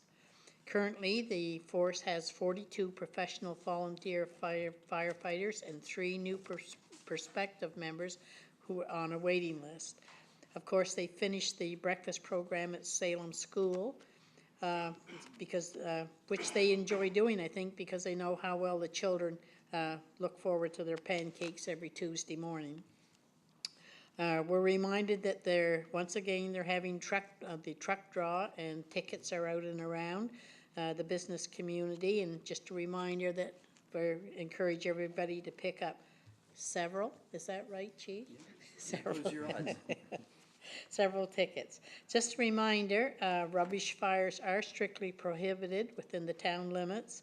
And the chief also reminds residents to make sure that we have a basic emergency kit prepared in our homes to last 72 hours. That's the report. If there's any questions, I direct them to the chief. I'd just make one comment if I could, which is that the coalescing of the age-friendly report that I noted, one of the things that they want to do is bring some awareness training to responders about people with dementia and how to recognize and respond to it. And I understand that they have agreed to the fire service to be one of their first training opportunities. I don't know if you have any. Okay.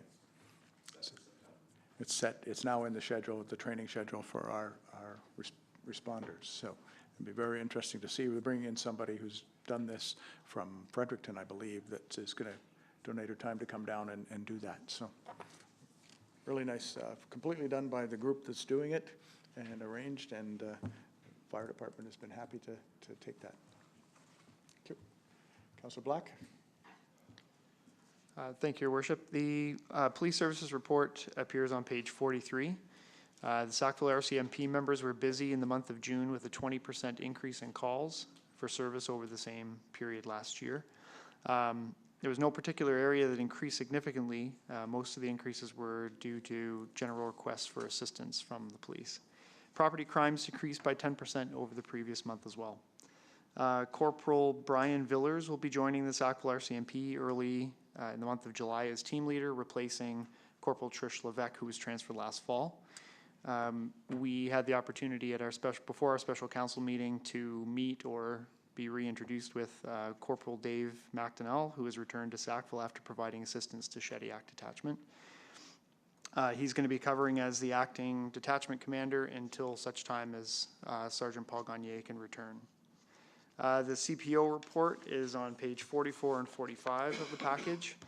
And as always, his reports are lengthy because he's so involved in the community. A couple of things of particular note is the Sackville annual bike rodeo at the Foodland. There was approximately 35 kids that had attended, and they gave out over $900 worth of prizes to the kids of the community. He was involved with over 8 committees and organizations over the month, as always. And the other thing to note is he was involved with the RCMP annual report, which was open to citizens of Sackville and was held at the Bill Johnstone Park on June 12th during the Sackville Market. The event was a big success. The RCMP Safety Bear and RCMP Auxiliary was also present. He was able to get a lot of information from the public as to how the RCMP was doing in the community and the involvement in the town. And that's my report. I would add through other activities that it became clear that the community policing officer is responsible and maintains a decision tree or a learning tree, which is designed to give citizens and service providers an understanding of certain areas of nonprofit and other organizations for services. And so he is mapping all of this out consistent with other approaches at that level.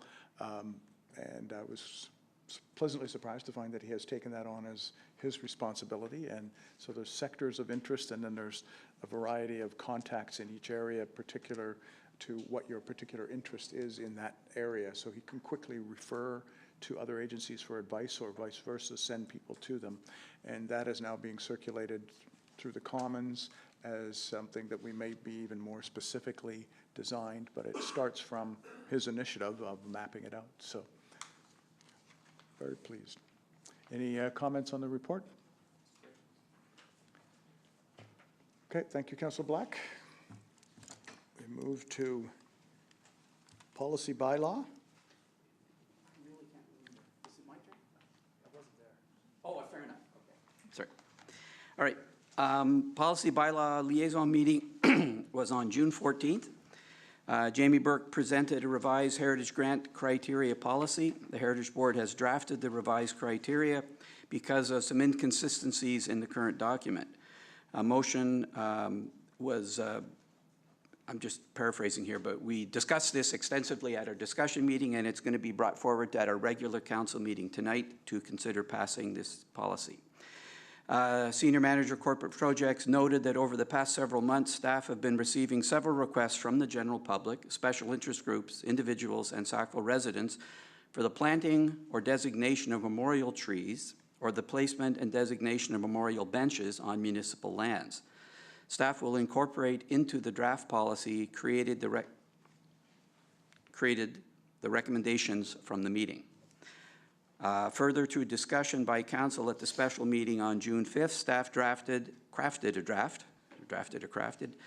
crafty resolution regarding the cost of street lighting for municipalities in New Brunswick. And again, we had a good discussion at our discussion meeting. Council indicated their interest in advancing such a resolution at the 2017 UMNB annual conference, and a motion will be brought forward tonight to do just that. And that's it. So. Let the record show Deputy Mayor has recused himself from the next motion. Okay. I move that council approve policy number 2017-03, Heritage Grant Criteria. Moved by Councillor Evans, seconded by Councillor Mitten. Okay. And I will just briefly speak to this. Again, we had a really good discussion about this at the discussion meeting. The key reason the Heritage Board, of which I'm a member, is making this recommendation is there are some inconsistencies about things that were both eligible and ineligible, which is obviously a problem. So we wanted to rectify those things. The gist behind this is that we wanted to make sure that people who have property in the heritage zone who incur additional costs as a result of the heritage bylaw don't, or are helped with some of those additional expenses.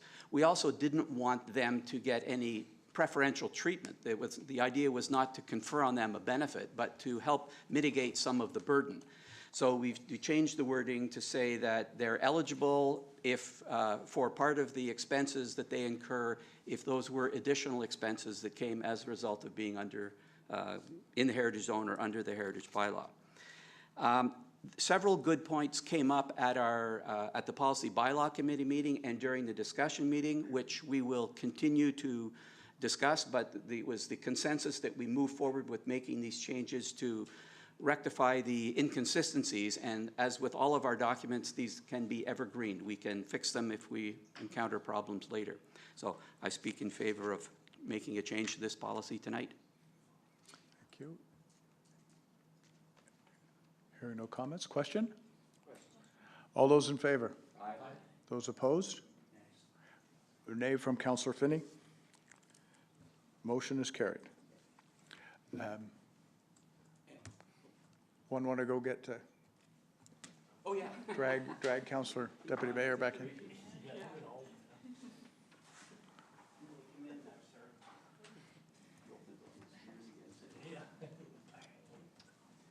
Okay. And I have another motion. I move that council give second reading, section by section, to bylaw number 2056, Town of Sackville Animal Control Bylaw. And Moved by Councillor Evans, a sec here. seconded by Councillor Tower. Okay. And I believe, I'm looking at the clerk, that because this was published in the Trib according to the regulations, I don't actually have to read it section by section, and we're all grateful for that. However, I will speak briefly. There are several changes to this, not substantive, but more than housekeeping, I think. One of them was we were trying to make sure that the animal control bylaw, and specifically the requirement to license dogs, applied to people who lived in town, residents, not people passing through, but also people who are only here for a few months. So we specified what exactly a resident of Sackville is. We also changed the fee structure slightly. It hasn't changed in quite a while, and we increased, I think, all of the fees by, I think, $5. And there was an interesting discussion at our discussion meeting about our attempts to clarify the provision that says you're not allowed to keep wild animals, wildlife, and birds of some kind. And we wanted to not prevent people from keeping budgies or birds that they purchase specifically for pets, but game birds, or I forget exactly what term we used, who decided migratory. And as was pointed out by some of our resident biologists, that not all birds that are precluded, in fact, migrate. So we may have to revisit this again, but the idea is if it's wild outside, you're not allowed to bring it into your home. If you buy it at a pet store, you can bring it home, is when it comes to birds. I think that was it. So anyway, as we say, we keep trying to improve and make sure that our bylaws, our policies are accurate, and this is another attempt at just that. Thank you, Councillor Evans. Any additional questions for him? Question? All those in favor? Aye. Those opposed? Motion is carried. Councillor Evans? Okay. I move that council give third and final reading to bylaw number 256, Town of Sackville Animal Control Bylaw. Moved by Councillor Evans, seconded by Councillor Tower. Additional question?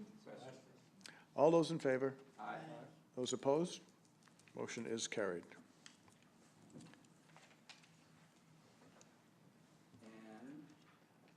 This is also mine, is that not correct, the UMNB one? Yep. Okay. On page 48. Whereas on May 10th, 2017, the CBC reported that the municipalities are concerned that NB Power may be significantly overcharging municipalities for street lighting, and whereas the report indicated that the municipality of Miramichi had reviewed their street lighting charges and believed the rates to be excessive, and whereas it stated that street lighting costs are relatively insignificant to NB Power, but one of the most lucrative sources of revenue for the utility. And whereas the town of Sackville wants to ensure its citizens are receiving street lighting service at a fair and reasonable rate, now therefore, the town of Sackville urges the UMNB to represent all New Brunswick municipalities during the upcoming NB Power rate hearings held annually and advocate that NB Power adjust the current rates to a level that provides fair pricing for street lighting service within all municipalities. Moved by Councillor Evans, seconded by Councillor O'Neill. And I will speak to this. Again, it was explained to us that some time ago, NB Power, which is a regulated monopoly, was told by its regulatory agency that they were allowed to charge for street lighting what it costs them plus a profit margin. And it turns out that apparently, allegedly, they're charging twice what it costs them to provide the lighting. So we want to make sure our public utilities stay profitable, but we don't want to waste taxpayers' money. So we are lobbying our association to look out for taxpayers all across New Brunswick. And I think you made the comment about the replacement with LED street lighting, which would lower the amount of demand, was nowhere near matched by what the price adjustment was. Sure. And I mean, they have to recover the cost of their lights, their capital expenditure. But the regulatory agency told them what they could do, and the allegation is they're not doing that. So I'm not in a position to know whether that's true or not, but we want to make sure that we're paying only what we have to pay. Right. So this suggests that UNB represent our interests in the hearing that will be taking place down the street from them. And so, any other comments? Question? Those in favor? Aye. Those opposed? Motion is carried.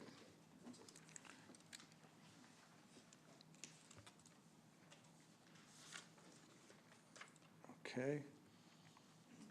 Move to Corporate Affairs and Strategic Development. Oh, sorry.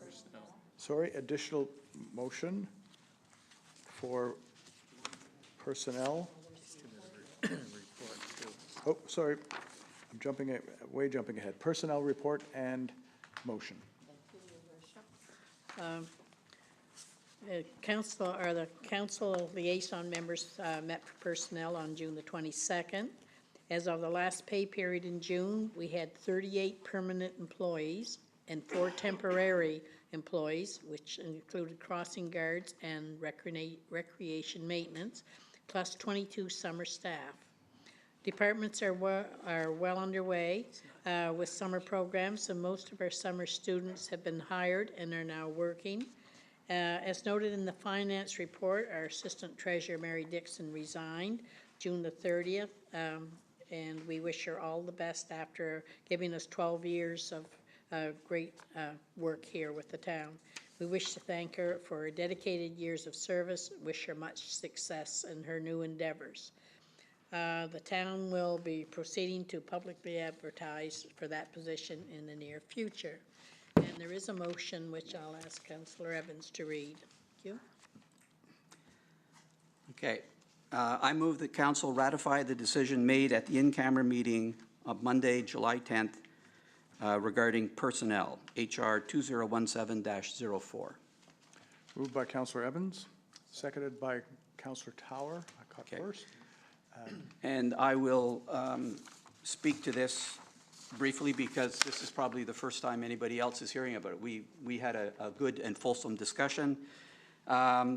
We have a policy which generally states that non-unionized employees, with the exception of the CAO, so the managers, get a change to their pay scale. I think the term is consistent with the unionized workers. Obviously, in the last 18 months or so, nobody has got a raise, not since the end of 2015. The union recently settled, and they got their pay increase and their back pay. So now it's time for us to follow this policy. It turns out that I guess, since this was last reviewed, which is in 2004, 2005, something like that, our management staff pay scale has fallen behind, so it's not been consistent with the unionized pay scale. And I think it's interesting, one of our media types who is here wrote about this recently, and in that piece mentioned the fact that And again, I think this is great. Our unionized workers are well-paid compared to their colleagues across the province. That's less so for our management employees. And so this recommendation is to, I think, be consistent with that, consistent with the policy that says keep our management staff pay levels consistent with the unionized workers. So there will be a catch-up in this budget year, and then we will continue to follow the practice of giving them changes to scale consistent with what the union will get over the course of the collective agreement. This gap has manifested itself in a couple of ways. One of them is that we have, and I think I get this straight, 20%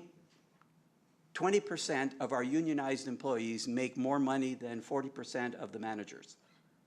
So the people, that's one fact. It has become a bit of a challenge hiring people, and some of our more recent management hires have actually taken pay cuts in order to come and work for the town. Now, I'm speaking for myself here. I am very impressed with the quality of the managers that we have in this town. I'm grateful we have them. But I think that one of the things about consistency is that we need to pay our managers well as our unionized employees. And I think I will leave it at that unless anyone else wants to speak to this. I'm going to point out, or just let me reiterate something that I said before. This applies to our non-unionized employees with the exception of the CAO. The CAO is not covered by this policy. We do a performance evaluation of the CAO each year and then recommend a change to his pay scale separately from this. So there are actually 3 categories of employees. Now I'll stop. Comments? I have a motion on the floor. Anybody wish to aside? No? Question? All those in favor? Aye. Those opposed? Councillor Finney, nay. Motion is carried. Just perhaps one further comment. Pardon? Yes. Someone turned my mic on. So do I have permission of the chair? Okay. I took the red light to be permission. There's no attempted coup. Just that we're talking in general, the details, the pay scales will be made public. In the same way that the unionized pay scales are a matter of public record, so will managers' pay scales. These are the pay ranges. This is, I think, consistent with the spirit of our TIPA legislation, that this is a matter of public record. So that is not there yet, but will be forthcoming. Good. Thank you very much. Move on to corporate affairs. Who is... Councillor Mitten. Thank you, Your Worship. Corporate Affairs and Strategic Development Report begins on page 50, and we met on June 21st. Here are some of the highlights. Staff continue to assist with the Lawrence Street Stormwater Mitigation Project with communications and preparatory work for phase 2 of the project. As reported in June, staff applied to acquire the Crown Reserve Road in the Stanley Drive area and were advised on May 3rd, 2017 by the Crown Lands branch of the New Brunswick Department of Natural Resources that the application was approved. So work on the subdivision plan by Rayworth and Roberts Surveys Limited is now underway in consultation with the Crown Lands branch. With a technical drawing for the beautification improvements to exit 506 area now complete, a request for quotations process will now be commenced by the Engineering and Public Works Department. Staff met with several members of the local citizens group to review the drawings and had a positive meeting. With the exit 506 beautification documents almost complete, staff are now finalizing an RFP document to study the exit 506 area. And this study will evaluate engineering, transportation, planning issues in this area and provide recommendations on ways to improve the area to facilitate economic development. As noted during our special meeting on July 4th and earlier this evening, our application for the program for municipal development to commemorate Canada 150 was approved, with our local MLA making the announcement during the town's Canada Day celebrations.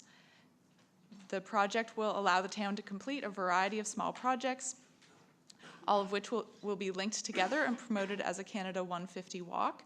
The project includes a sculpture of Mr. George Stanley, a Sackville Cemetery and George Stanley Grave Memorial, a new shelter in Memorial Park, along with 2 new metal benches, a contribution towards the relocation and redesign of the Sackville Arts Wall, a new piece of equipment for the Sackville Skateboard Park, as well as repairs to existing equipment and park expansion, and a memorial at the Bolton House Heritage Center and Anderson Octagonal House.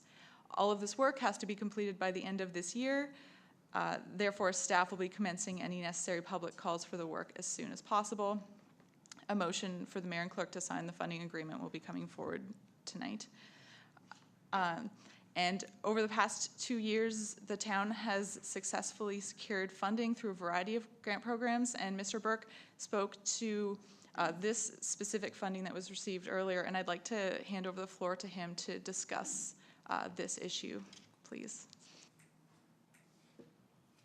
Thank you, Councillor Mitten. I guess we thought it was important to kind of outline some of the grants that we've successfully obtained over the last 2 years, and you know, obviously this is coming under my report, but it's not just me who's making these applications. I rely greatly on Mr. Kelly Spurls and Mr. Pride for some assistance in identifying what grants we should be applying for, and B, getting the application in on time so that we can be considered for approval. So this is a comprehensive list of applications that we've submitted and been awarded over the last 2 years. I think the only one that's missing are 4 seed grants that Todd Cole has secured in 2017, which would bring the grand total in the last 2 years to $6,795,511. So over 2 years, that's fairly significant. It's not, I think, until we put it on paper that we realize exactly how much money we've secured. So that's a complete list of I guess between the 3 of us, we're mainly responsible for getting the applications in.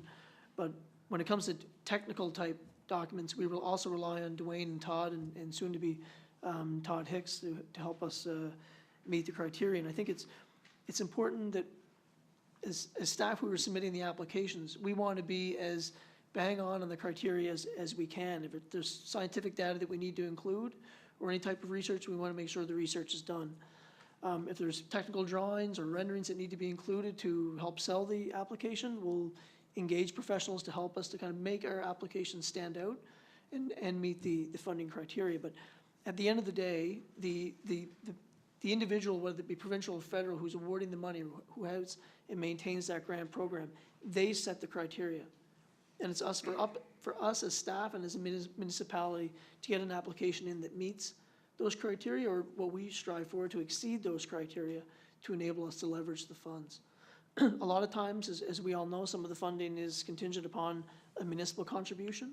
So when we're doing that, that requires us to meet with our finance department to ensure that if we're submitting an application, that our operational funding is there to allow us to meet those obligations. But at the end of the day, it comes down to the criteria and our ability as a municipality to meet them or not. And I think that's why it's important to surround yourselves with people who know what they're talking about and who have a lot of experience and professionalism in our various areas of service delivery. And I think we've done really well over the last 2 years, for sure. Councillor Black? I'm going to steal Bill's thunder here. I just wanted to say that how nice it is to see a report like this and how impressive it is. It would be hard to imagine what our town would be like if it wasn't for some of the grants and the funding that we get. And it hits on so many aspects, infrastructure, student jobs, programs, and a lot of this stuff we wouldn't be able to do ourselves. When we were at the FCM at the trade show, there was a company that had multiple workers who all they did was grant applications and looking for money for municipalities. And this is a full-time job for a lot of people out there in the world.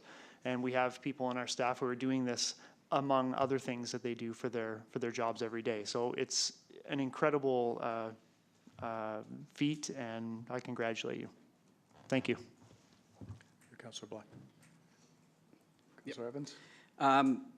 That's mostly my thunder. I mean, I agree.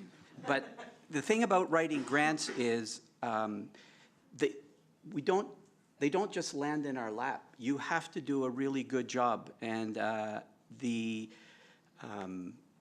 tailoring it to the criteria is not insignificant. And I just want to point out the fact that this grant, this $150,000 grant that we're talking about now, the Canada 151, that was the maximum we could have got. We could have got a lot less. And I can remember the discussion is, should we ask for one big thing or should we put a whole bunch of things together? And we left it up to our staff. So this follows nicely from me speaking highly of our staff and suggesting they need a catch-up when they do this kind of stuff consistently well. So I just want to echo what Councillor Black said, that we have really good staff, and I appreciate the job you do, and I'm glad to say that publicly. Period. The next point I want to make has to do with George Stanley, just in case there are people who don't know the significance of George Stanley and why he's part of this stuff. He was the first director of the Canadian Studies program at Mount A, which may have been the first Canadian Studies program at a Canadian university. I'm not sure of that fact. He also was a lieutenant governor, but more importantly to us on Canada Day is that he is the designer of the current Canadian flag. So it seems entirely appropriate that we be celebrating him, and I can't help but think that that might have helped bolster our case, bolstered our argument. And again, it was staff that pointed that out. So this is really good news on top of other good news we've got today. Councillor Mitten. Oh, of course, a resident of Sackville, good point, or Frosty Hollow, the suburbs. Thank you, Your Worship. I'm going to finish the report, and then I do have some motions. That's okay. The councillors couldn't be held back from praising staff, and I support that, and I want to also congratulate them on submitting such strong and successful grant applications. So a few more highlights. The town was pleased to welcome Cheyenne Joseph on June 26th and 27th to conduct a blanket exercise for the public and town staff. And this is an exercise that walks participants through the history on this land of Indigenous people living here and colonial people coming from Europe. And staff felt it was important to have Ms. Joseph join us for the exercise, given the town's 150 plus celebrations, National Indigenous Peoples Day, and management's ongoing commitment to providing staff with cultural sensitivity training opportunities. And I was one of the councillors who was able to attend, and it was a very valuable experience, especially as we reflect on Canada 150 plus this year. And I'm glad the issues of colonialism and reconciliation keep coming up at council, and I do want to be part of figuring out how to move forward, and I know that's an ongoing discussion that we're all a part of. The Community Partnerships Working Group was originally scheduled to meet June 20th, but will be meeting July 11th instead due to scheduling conflicts. And at the meeting, they'll be discussing plans for new neighborhood events in the fall, a second door-to-door campaign, increasing public awareness of the group's mandate, and details around the 2017 Orientation Week. And a brief update from Heritage. The Heritage Board met June 20th, and the board approved a new code of conduct document, a revised grant criteria,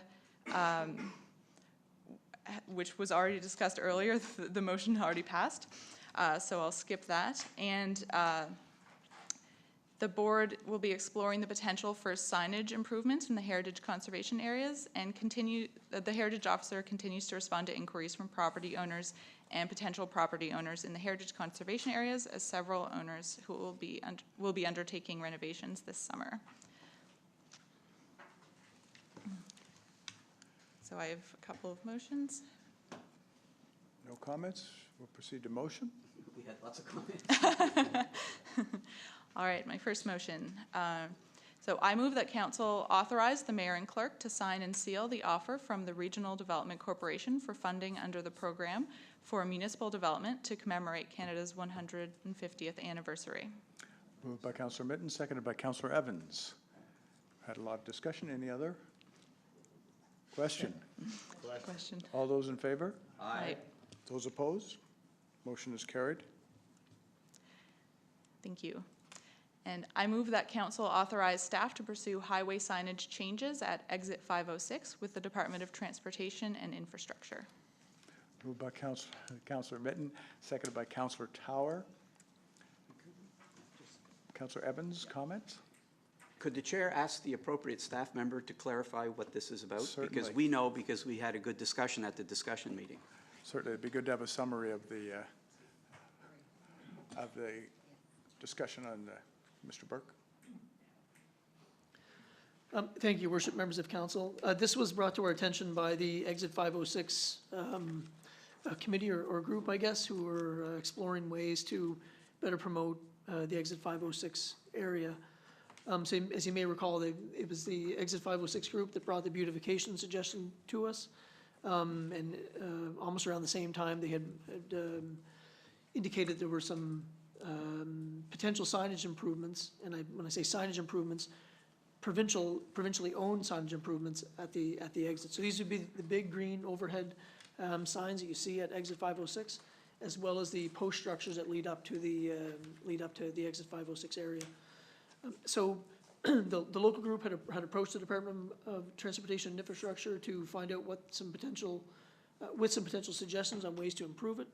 DTI then included the town into the loop, and it was felt both by DTI as well as the local Exit 506 group that it would be better if staff in cooperation and under the direction of council pursued this type of change, because ultimately the Department of Transportation will be looking for some type of approval or direction from council on this initiative. So what we're exploring with DTI is the potential to upgrade the signage at exit 506, and simply just to make reference to Sackville Center on the green overhead signs that you see. At the present time, it indicates Rue Bridge Street, and then underneath is the reference to Dorchester. So the group felt, and as did I think the majority of council at the discussion group meeting, that the signage could be updated to better reflect the exit, given that when you exit the Trans-Canada Highway, you actually end up on Cattail Ridge and not Bridge Street, and also identified that there was no reference to our downtown, which everyone felt was important. And then lastly, was the ability for the, I totally lost my train of thought. There was a third point that Councillor Aiken raised at the meeting. Well, partly was the name of the street. Yeah, it was a good point. Sorry, the third point was that some felt that Bridge Street was in Dorchester. Oh, yeah. That was the third, I knew there was three, so sorry for my, my brain cramp, yeah. So what we've commenced doing was to work with the Department of Transportation to find out, A, what the process is, who pays, what the cost is. So DTI has indicated that the municipalities to bear the cost of signage changes, including the sign production and installation.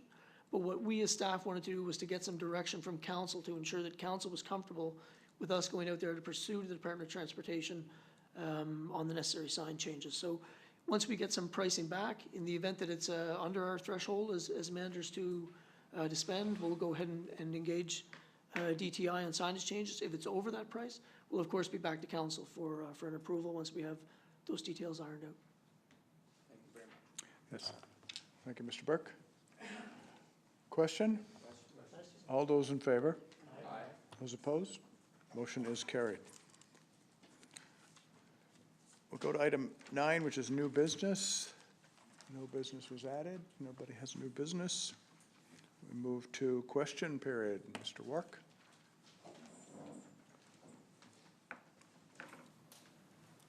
The new criteria for the Code of Conduct for the Heritage Board, will that be coming forward to council at a later meeting? What wasn't clear, the new Code of Conduct for the Heritage Board. Is it coming to council? Yeah, or is it, it's just adopted by the board itself? That's correct. And, yeah, and will there be a copy available of that? Mr. Burke? Thank you, Worship. Thank you, Bruce. The intent is now that the code has been adopted, it will be posted on the Heritage Board's website. We can certainly get you a copy of it. Okay, it's no thank problem. you. This is an operational type document for the board. So it does not in and of itself require a council approval for the board to pass it. The Canada 150, oh, sorry. What we passed tonight is the change to the guideline for the grants. Are you were, okay, good. The Canada 150 grants, would it be, it's $150,000 of a grant. Is that a provincial or a federal? Mr. Burke? Provincial? Yeah, the complete $150,000 is provincial money. And would it be accurate then to subtract the $41,000 from the $150,000 for the arts wall, and then the rest of the money is going to these other projects? I'm just not clear on the financing aspects. In our actual grant application, we had indicated part of the criteria, as we spoke about at length, is to find funding partners. So one of the benefits, I guess, to our existing capital project to replace the arts wall was that we were already going to make a financial contribution to it. So of our $40-some thousand in capital money we've allocated towards the arts wall, we could simply subtract the $15,500 from that. Okay, I wasn't clear on that. And the other projects, such as the Stanley sculpture, the cemetery memorial, are there cost figures attached to those? There are cost figures attached to each and every individual project. I guess what we're a little reluctant to do is that some of those projects are rather large and are outside of our threshold to approve, certainly as managers. So we have a procurement process that we have to go through, and to ensure that we obtain competitive pricing, we'd rather not announce how much money is attached to a particular project at this point in time. Once the whether it be a tender or a request for quotations or a request for proposals documents are out and returned, and we then advance those to council for approval, at that point in time, we'll be happy to make the numbers public for you. Okay, a couple of other things. Where will the George Stanley statue be?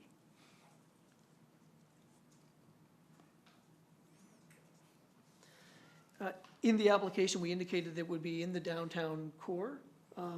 Staff have at least identified the area between the post office and the Goya's Pizza.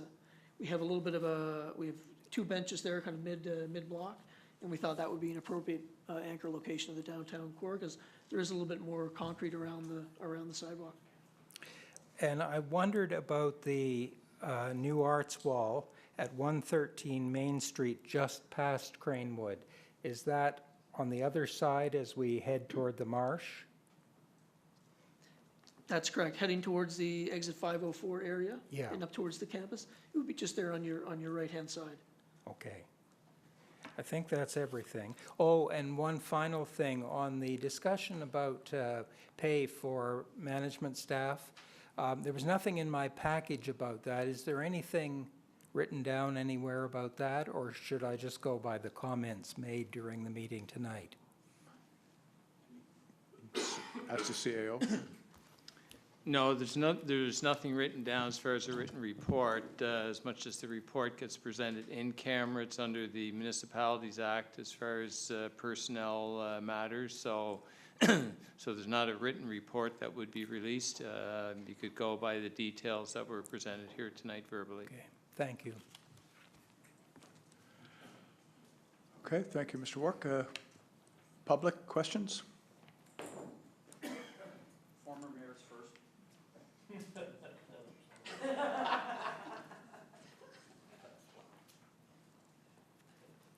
I promise you this will be the last strip. I have a two-part question, if I could. I was under the impression that it's illegal in our town to discharge a firearm within the town boundaries. The two parts to my question is that true? And if that is true, but you live on the outskirts of this town, and you're in an area where you're within or outside of the 400-meter and the 800-meter restriction to discharge firearms in a dwelling or whatever in the province, and you have a varmint license, are you still allowed to discharge that firearm to shoot the rodents or the varmints or whatever? That's my question. I don't expect an answer tonight, but I wanted to maybe address it to Counselor, Mr. Black or bylaw counselor. But it's come to my attention that it is happening, and I can't get a reason, or the people that are asking and talking about it can't get a decision from it. I'm just wondering if you're outside of the town, on the outskirts, and you're in an area where there's no residential, business, school, hospital, and you fire or discharge that firearm, can I buy a varmint license and hunt in that area? That's my question. I thought, if I could ask that, your worship, I don't expect that Okay. answer tonight, but I I don't didn't bring think it we- up earlier. I wanted to wait till the end and see. So we've got it written down. We'll that's get an good. answer back to you. Yeah, fine. Okay. Thank you. I thought you had two. Oh, there were two in that question? Is it illegal to discharge within town, and then the outskirts question? Okay.